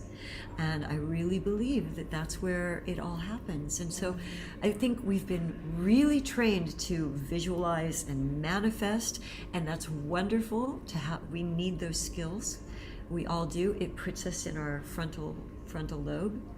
When we're in that sacred contact, it's not that. It's when we soften. It's when we become blank. It's when our heart rises up and becomes larger than our mind, and we soften and fall back into the pineal. And this is where we receive. That's beautiful. Actually, of course, Shelley, we were just here, you probably talked about it, doing a meditation with her where she used the bowls, and these crystal chimes are beautiful, and some other, we'll say, string instruments. I don't know all the names of them. Well, one of the things we add to it, if you like, is some sound vibrations that you sing, because what they're finding out, even from Cornell Engineering, which is Cornell University, that if you have certain sounds that you're actually coming out with in your body, the resonant pattern, ultimately, if it's a certain type of, well, they're doing a kind of electronic play with it, like our ongoing resonance, but ultimately, if we sing mantras, we believe that the energies of the cells of our body will actually resonate. And so we like to do the mantras. It can be the Om, and we were doing Om Shanti Shanti Shanti, Om, which just means Om's peace, peace, peace in the Sanskrit, because that's also projecting energies out there of peace. Years ago, we worked with Andrea Puhar. He had 3 people in the Middle East. And we also were in his home in Ossining, New York, and we did prayers for peace, actually. And we were able, we feel at the time when Henry Kissinger was doing his shuttle diplomacy, to put energies of peace out on the planet. And we also have done things like moving aside certain scenarios, like there was a storm, a firestorm coming to Sedona, and we got people to pray to move that aside, and it did. Amazing. So, and we were actually, you know, at a lot of different places. One time there was actually Puerto Vallarta, the hurricane was coming. We all had friends down there doing prayers to move it to a more rural area, which is of course sad. You want to dissipate it completely, but still, you know, it stopped going right through the town. So these are things we can do. We can empower. We don't realize how empowered we are. Especially when we put our minds together. This is the collective consciousness. It's humanity recognizing the power of the inner self in attunement with the greater self. The power of collective humanity waking up to realize its psychological, musical, and energy resources that haven't been used, and evoking and directing consciousness, creativity is some of the greatest miracle working possibilities that we have found in our work. So the bottom line here is we're all being given an opportunity to see our cosmic visitors, not only do the loop-to-loop in the sky, but also to remind us that we must do the loop-to-loop within ourselves, looping the heart to the mind to the heart, and that is really opening the heart of what King David, harp, says, and why so many of the Psalms are addressed to the musicians. You know, the Bible, as many books, of which the book of Psalms is a whole musical hymn book.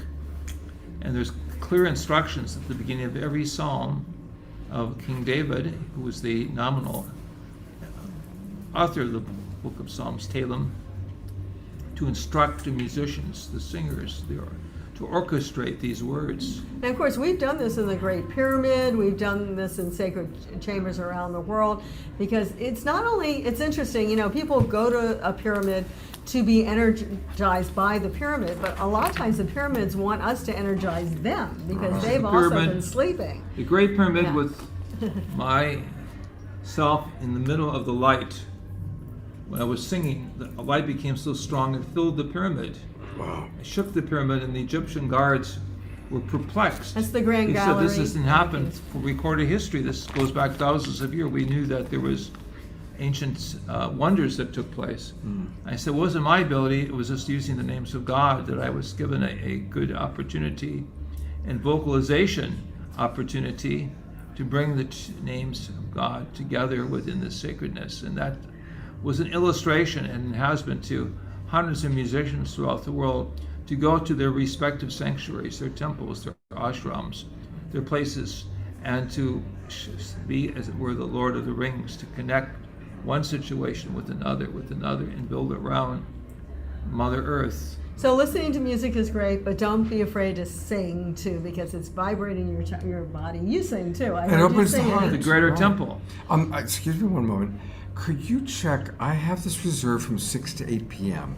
Can you check to see if anybody is coming in at 8? Because if so, I need to really wrap it up. Yeah, I need to wrap up. And while he's checking on that, let me just show people how you can get more of our friends here. We'll start with Shelley. Yeah. So ShelleyReef.com. Now, when you were talking about your training, I know some people said, I'd like to do that. So is there a place on your website that I can go to? Telepathy? Absolutely. So if you go to my website, you can find all of my events for my telepathy trainings. You can find my harp trainings, and also listen to the harps. We sell the harps on the website. We play them right on the body. So yeah, there it all is. And you can also find me. I'll be at Sedona Ascension Retreat. And we'll be there too. Excellent. Yeah, it's going to be fun. Yeah. I'm actually doing keynotes on my Cosmic Contact now. I've finally come out and am talking about my lifetime history. This is how it's not mine, how I know how to do all of these things and play these instruments. I am not a trained musician. You channel it. At all. It comes through, and it's the same frequency and feeling and sound that I experienced during Cosmic Contact, that I've been experiencing in childhood. So I just learned that we do have to be out of here in 12 minutes. And somebody's coming in at 8? Wow, okay. The Wi-Fi else. Right, okay. So I'm going to go show people how to go to the Keys of Enoch. I want to get Tangela and Joan and Moon up. So if you go to the keysofenoch.org, not but just keysofenoch.org. This is one of the most elaborate websites. Definitely check out all the different offerings from JJ and Desiree, their teachings, their books, and their academy, their Future Science Academy. You can learn more about them as well, and see all the different places they're going to be. We will be with them again in April at the New Living Expo. And let's bring up Joan. Thank you very much, Yes, JJ. and I'm happy to be with Joan and Tangela and team. Yes, Dr. Hertog. Dr. Hertog and Desiree. Beautiful. Hey. Love being with Shelley. you guys. Love you, Shelley. Yeah, definitely. Don't worry about having us. We'll come on. You sure? Well, We'll be you quick. sure? Unless you want. I want. So let's define. We'll do. No, we're going to be quick because okay. we have to be quick. We've got so many things to do. Introducing you. You know what? I'm going to pop out and just that way you can get all three in. I'll intro. Okay, You'll exactly. intro. Hello, everyone. I am so excited because we are here live at Conscious Life Expo. I know we love tuning in with you guys online, but we love also being in person with our amazing soul searchers, including Doctors Desiree and JJ Hertak. And of course, I'm here with Joan of Angels and Moon. And Joan is organizing with our dear friend Neil Gar from Portal to Ascension, New Living Expo coming up in April, and we're so excited to be a part of it, Joan. I know, I'm really excited. It was just like a whole unfolding. Yeah. And for Neil, it's next step, a Portal to Ascension. Mhm. But we're taking it over, we're revamping it. We have over 100 speakers. Including me. Including Tangela. And Moon. Including Moon, yes. Including the Hertaks, Hertaks. yes. Including Shelley Yes, Reef. including So Scott. the whole team is going to be there with there, us. So back we're in really, San really Rafael. excited. Yes, yes, yes. And so it's going to be in San Rafael, April 17th to 19th. So just reach out, New Living Expo. We'd love to see you. Yeah. And tickets are only $55 for 3 days. Like, that's a steal. amazing, yeah. Okay.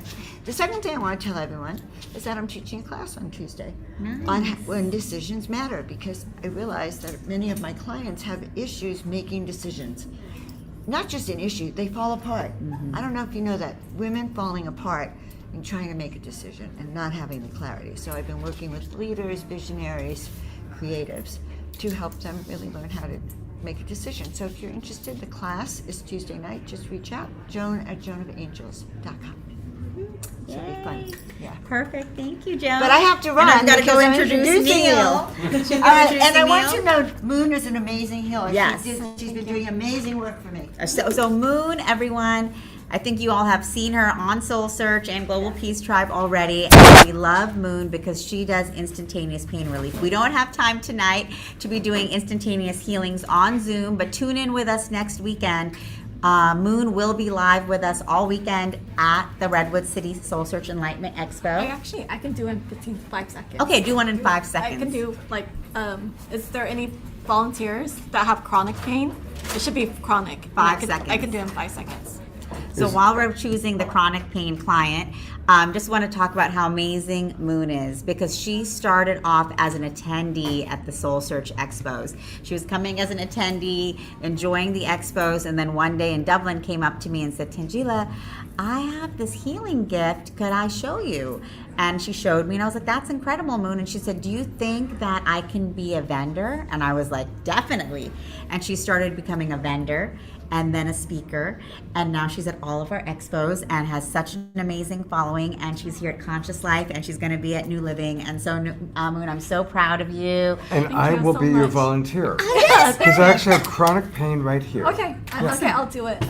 Do I have permission to connect with your soul? You could do anything. I'm gonna put a bubble white line protection around you, so only white line positive energy can come through. I'm putting a bubble white line protection around me, so only white line positive energy can come through.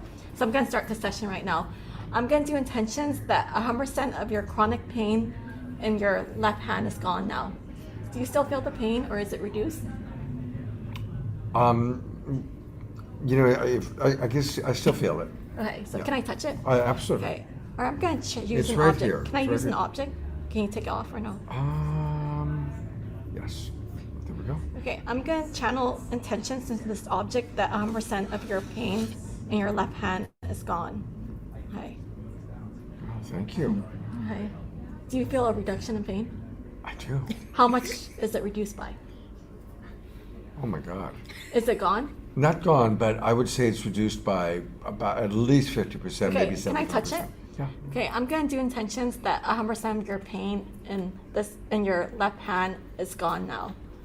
Okay, so do you still feel the pain? Sorry. When I move my thumb around a little bit, yes. But how much is it reduced by?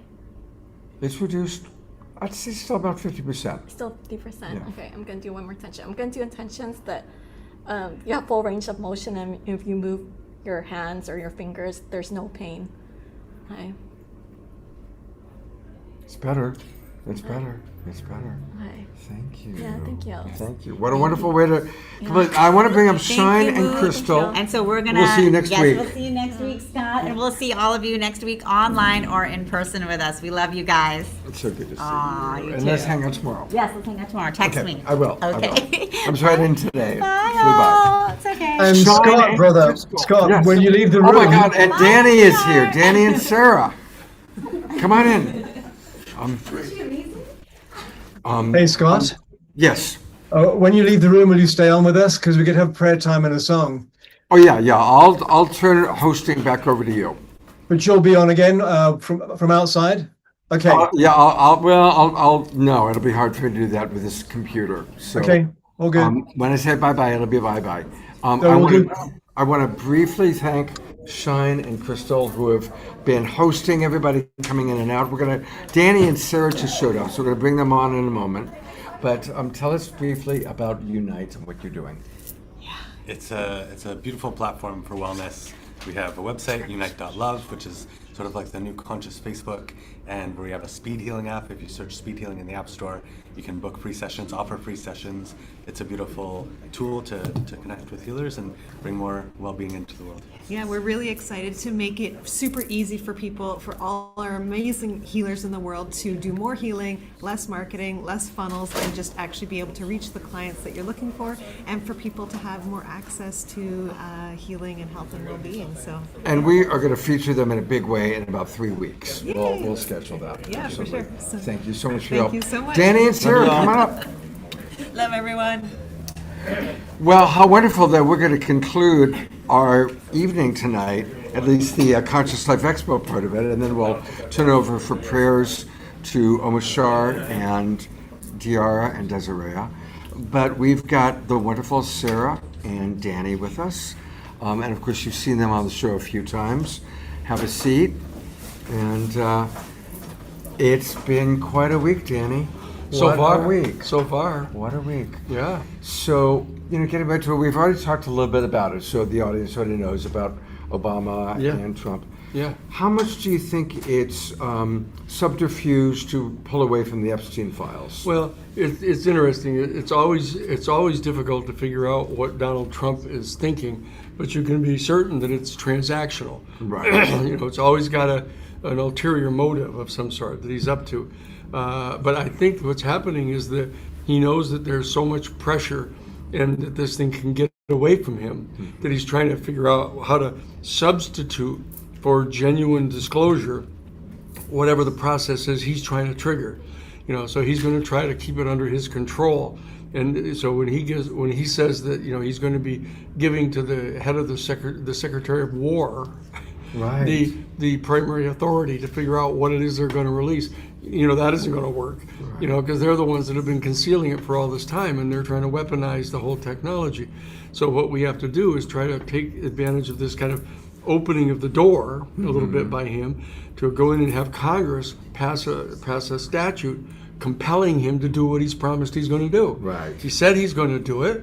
He's told everybody publicly on his Truth Social that he's going to do it. So what we have to do is just codify it and make him do it. Great. And issue the executive order and have the Congress follow up on it by passing a law commanding them to do exactly what it is that they're telling them to do.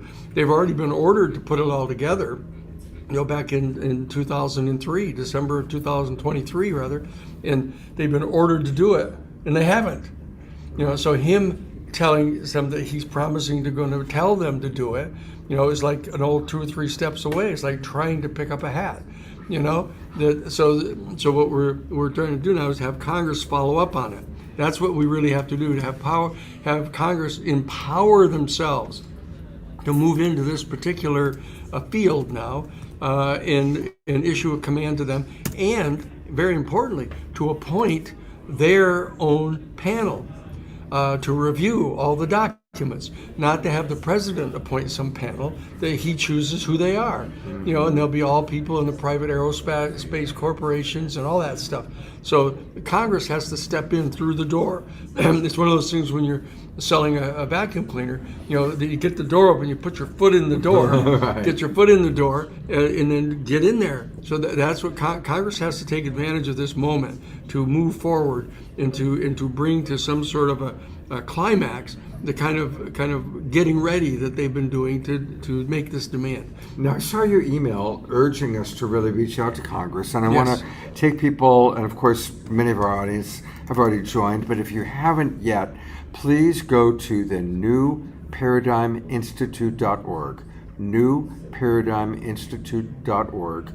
And is it best for them to go to Citizens for Disclosure? Yes. Mm-hmm. Okay, so then if you Sign click right up. up here, go to Citizen for Disclosure, And join. sign up, join. It's Yep. free of charge, and it's really important. And then you can put in all the different ways that you can support this incredible movement. That's right. And anything else you want for people to know as far as how to take advantage of this moment? I'll turn back over to Sarah. Well, I think we're in a moment of history that is going to change everything. When disclosure happens, and it will, it's a question of how quickly and how thoroughly and how honestly it happens. But in order for it to happen, we have to have a Congress that assumes the responsibility that it legally has, which is to classify and declassify things. It has the authority, not the executive department. And Danny's done all the legal research that shows all the Supreme Court cases, all the rulings, all the everythings clearly show that the Congress has the authority. We have to tell them as citizens, as voters, we want you to do this.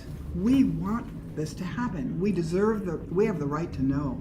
Because this information could give us the solutions that we need for the most existential threats facing us. It's climate change, it's nuclear war and the buildup of nuclear weapons, it's pollution. All these things have been spoken about by the ETs to us for years. So we know that they can help us with that. But also, I mean, we're talking about beginning to negotiate and be neighbors with galactic citizens and other galactic civilizations. As voters, they have been spending probably $1 trillion of our tax dollars on secrecy that they have not told us about. Our scientists, our physicists, our engineers, none of them have been able to participate in how this wonderful information that is coming from these advanced people could help everybody on this planet and revise our systems and our economy and our religions and everything to be in a whole new level of consciousness. And so we just have to realize that we as citizens have a huge role right now. We can't get this without the voters saying we must have it. So right now, 435 House people are running for office in 2026, and 33 senators are running. And what we want to do with our wonderful Citizens for Disclosure movement, which is building every day, we have leaders in 35 states now, but we're expanding every week. What we need is our people to go to all of the campaign things in their area and ask the questions of the candidates. If you are elected, are you going to work hard to get us the full disclosure of UAP, UFO information? Because we need this and we have a right to know. And if that starts happening all over the place, it becomes a national story of what the citizens want. And they'll do it because they want to get elected and they want, right? The voters have to let them know. And the thing about it is, this already happened. It's so exciting. We're going to have it on our website if it isn't up there already. Watch for this because this is really exciting. An ABC reporter in Illinois just did it. They were having a candidate forum because Durbin is retiring. Right. And so 3 people. And so Danny had met with this fellow last year when he was in Chicago. The host, ABC host. Yeah, and he said to him, look, when you interview candidates, ask them. And he did it. And he said, if any of you get elected, are you going to support the disclosure of this information? The first person said, yes, I am totally into this. I want this disclosed. Krishnamurti. Yeah, he's the congressperson that's running for the Senate seat, and he just flat set out, yes, total disclosure. I'm absolutely in support of it. Yes. And the second person was waffly, and the third person was, I don't know about national security. So those three. Well, so you saw the diversity. Oh yes, You saw it. Yeah, it just manifested right instantly like that. And we have the videotape, and we're going to make it available to our whole network so they can see this is what we need to happen all over the country. This is exciting. This is exciting. Yeah. Thank you, by the way, for letting us stay a couple minutes. We're almost done. Well, again, everybody, if you have not already, this is now the time. You know, I've been in this field for 40 years, and it's really finally happening. Yeah, it's happening. And so please go to newparadigminstitute.org, join the Citizens for Disclosure, and then what's the best way to call? Is it best to write or call Congress people? This tells them exactly how to do it. We set it all up. It's all set up. They've got specific communications all prepared. All the people have to do is push the button, and it goes in. To their person. To their person. Well, show us how that works. So let's take a look. So, which section do we go to? We go to Citizens for Disclosure. Where we are. We go to Action. Take Action? Take Action, right there. There we go. There we go, and here we go. And See, there's right to Congress, and when you go into any one of those actions that goes, it goes to your congressional district. Your zip code Yes. tells our machine how to send the message to your person. Fabulous. Yeah, fabulous. It's all designed to get people started. Once they get started and they see how easy this is, then they get excited about it. And they say, okay, I'm going to join to be the Citizens for Disclosure. I'm going to invite people from my neighborhood to come to the house. I purchased a copy of the Age of Disclosure For $25. You can get it on Amazon and show it to your friends and neighbors. And they can all send an action. Yeah. And then they can all become they can become Citizens for Disclosure and contact the same congressperson. And then when you have a team and you're building your team in your community, when the candidates come to your area, you can be there with signs saying, we stand for the right to know, we want disclosure, and if the moderators don't ask the question, you can ask the question. That's right. In the town halls, all the town halls, just stand up and ask them.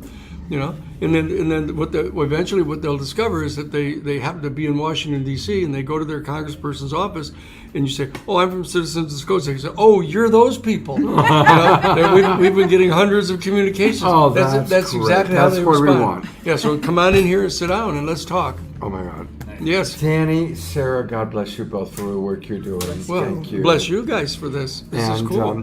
What an amazing show we've had. We've got to go because other people are waiting to take over the media room. I'm going to turn it over to beloved Omashar. You guys, love you so much. And Omashar, I am going to make you the host. You are going to have the power partner. And take it away. And because I made you host, there you go. There you go. See you, Scott. Love you. Thank you, Danny. Thank you, beloved ones. And what we're going to do now in our last little closing is we're going to bring up Diara and Desiree and have a little prayer time. And we'll finish with a nice, gentle closing song. So, it happened without me. And Spotlight. All right. So if you guys want to unmute yourselves. And see you in a minute. Love you.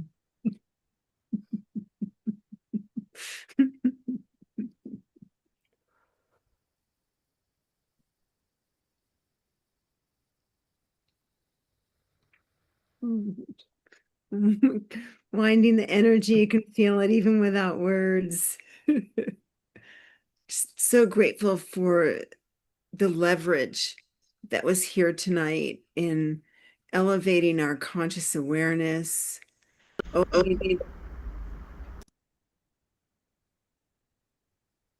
and inside this beautiful container of family galactic to ground. And before you carry on, just anybody who wants prayers, please put it in the chat.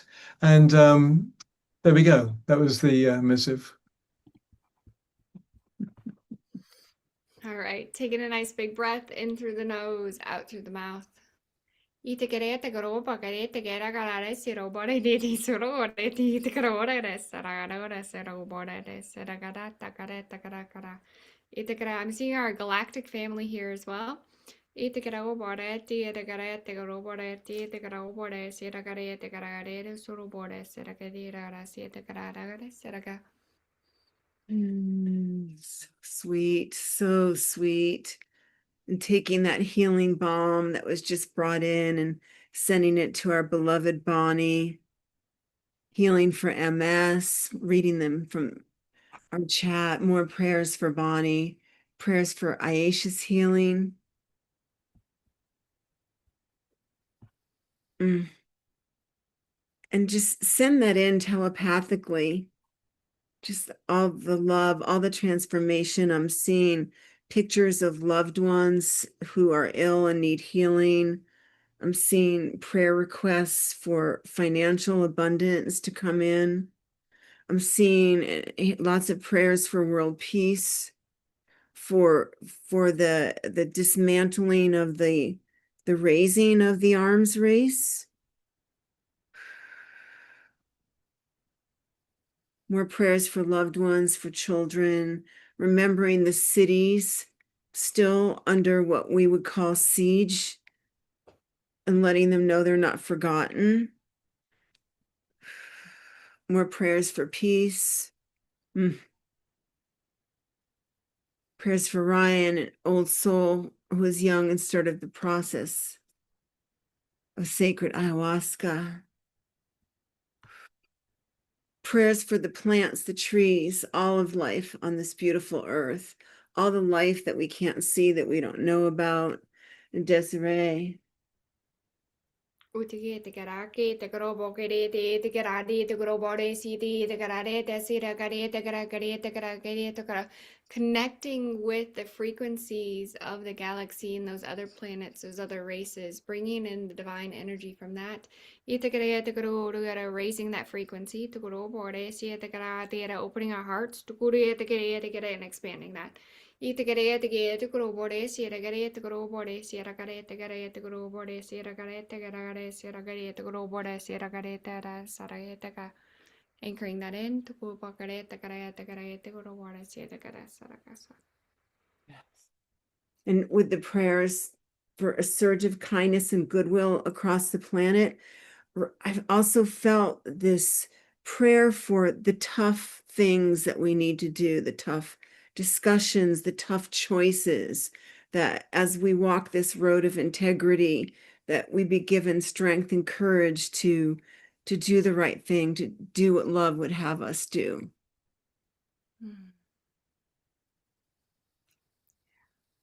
Omashar, for your mom, for all our elders who are getting ready to travel, all the pets. Oh, and maximum grace and prayers for all of us who will be here as other beautiful souls choose to leave, and the ones coming in.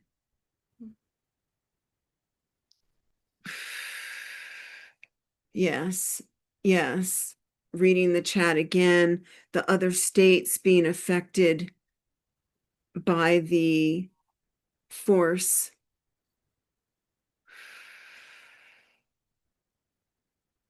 And saying a prayer for release of fear, the fear and the trauma that's being embedded.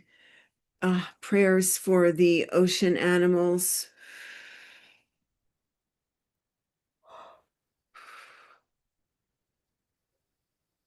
And let's take that collective fear and the concern, and again, it's real, and bring that into our beautiful cauldron, our beautiful space of safety.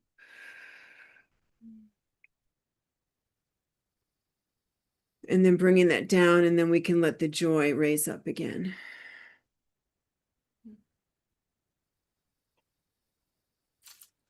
Looking at my beautiful soul sister here. So beautiful. That is a lot of energy. So beautiful.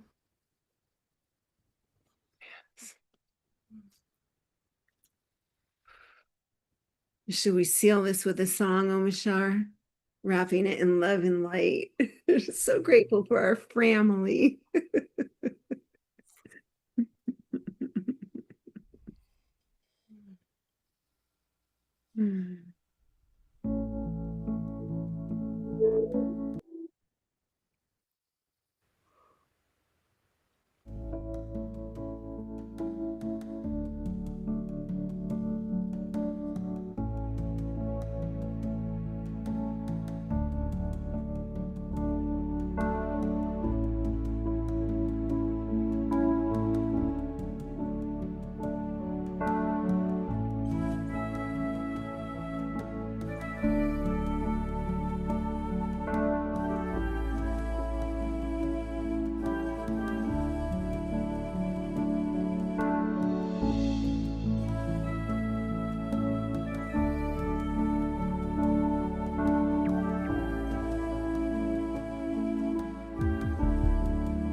It's by thy grace that I see. It's by thy grace that I see. It's by thy grace that I see your holy name.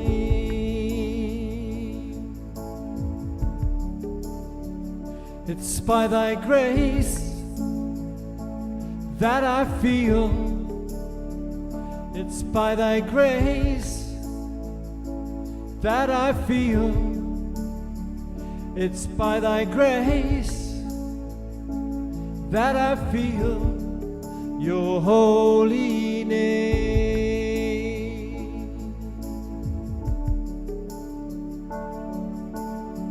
Someday the day shall come when all the glory shall be thine.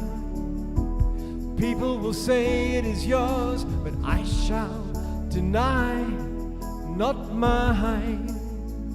It's by thy grace that I see.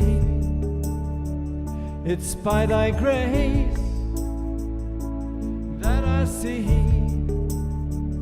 It's by thy grace that I see your holy name. It's by thy grace that I feel. It's by thy grace that I feel. It's by thy grace that I feel your holy name.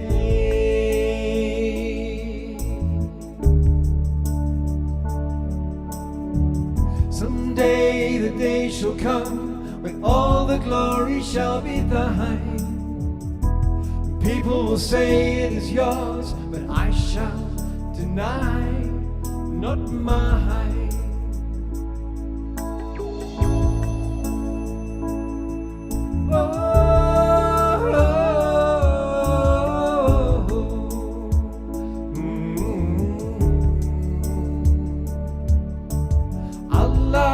Jehovah, Brahma, Sada Namaha.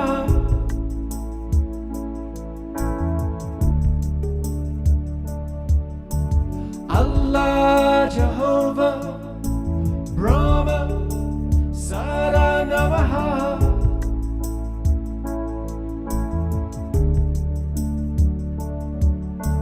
Peace to all, life to all, love to all,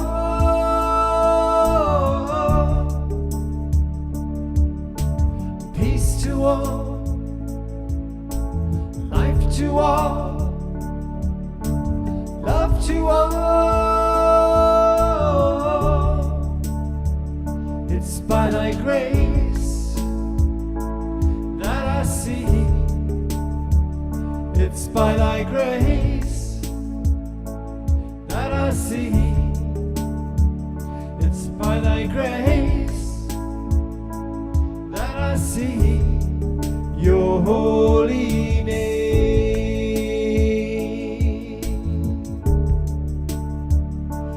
by thy grace that I feel. It's by thy grace that I feel. It's by thy grace that I feel your holy name. Okay. Here we go. Peace to all, life to all,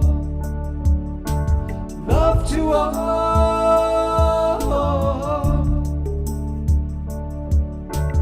Peace to all, life to all, love to all. Your holy name, your holy name, your holy name. Gerald's holy name, your holy name.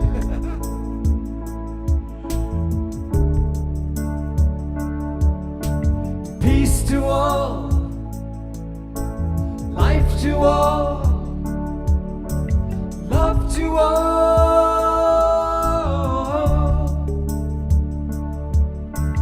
Peace to all, life to all,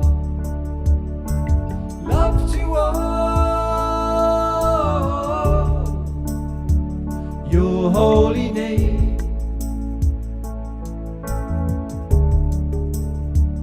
your holy name, your holy name, your holy name.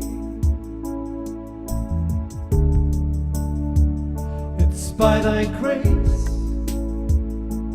that I see. It's by thy grace that I see.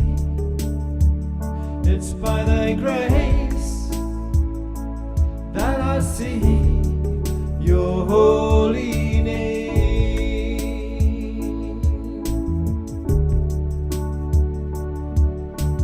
Peace to all, life to all,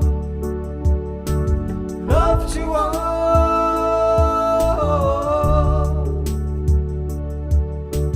Peace to all, life to all, love to all.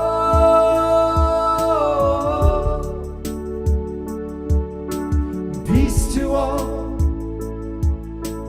life to all, love to all. Your holy name,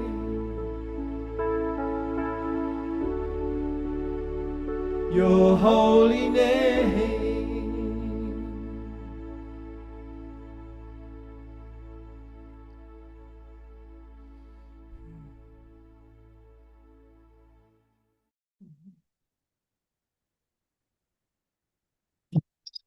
Your holy name. And that would be I am, right? Thank you so much. And we're going to close in a minute. I just have to what do I have to do? I have to do this. And whoop, internet's a little slow, but that's okay. And I'll do that. But okay. So thank you so much for tonight. It's amazing being able to spin the plate when Scott is coming and going and being. But however, we are here together and we are a group container and we're holding the space. And we know now that Scott is with a bunch, like hundreds of amazing other beamings. And also with, what a stellar show we had tonight. As Susan Bloomquist just said, it was an all-star cast. Holy smoke, all in this night. And I'm just going to put up on the screen this Wednesday's show. Hopefully I can do this. Where is it gone? There it is. Hang on a minute. I got a screen share for a second. Bear with me because I live in Colorado, and actually bears are always with us here. Ha ha ha. I think there it is. So our show on Wednesday is this one, A Powerful Formula, Meditation, Magic, and Mystery, Manifesting Miracles. And this was a cunning plan cooked up by Kristen Hoffman and host Scott Thomas. I'm just reading what's in front of me. And they wanted this year to be full of meditation, magic, and mysteries. And so we have Alison Keaton, Jennifer Thomas, Kristen, and beloved Dr. Ann West, who is a good friend of mine. And in fact, we'll talk about it on Wednesday, but she is also an amazing songwriter as well as a healer. And we'll talk about that on Wednesday. So we'll go back to here. And how do we go to gallery view? I don't know. I'll try that in a minute, but I'm going to say goodnight. I love you all. Thank you, Diara. Thank you, Desiree. Thank you, all of us. Bonnie, beloved, Roger is with us. I know there's a moment or 20 to go through before we all come to that same place, but he is shining his light and love down, not even down, out through us. I can feel him. I love him so much. And I'm going to just see if I can, what happens if we do gallery? Do we all see gallery now? We do. Okay. I'm not too sure. Scott's usually the master controller, so I'm going to be a master controller tonight. Thank you, beloveds. Love you all. We shall hopefully see you on Wednesday for, what was it? Magic, mysteries, and something else. I don't know what it was. However, there we are. Thank you. Tracy from Australia. Good day, mate. And I feel you all. And we have Frodia here from the Netherlands. Dude. Okay, I'm just going to say good night. Have a good night. And for you, Tracy, have a good day. Hey, Dan, Mark. Bye. Love you. See you.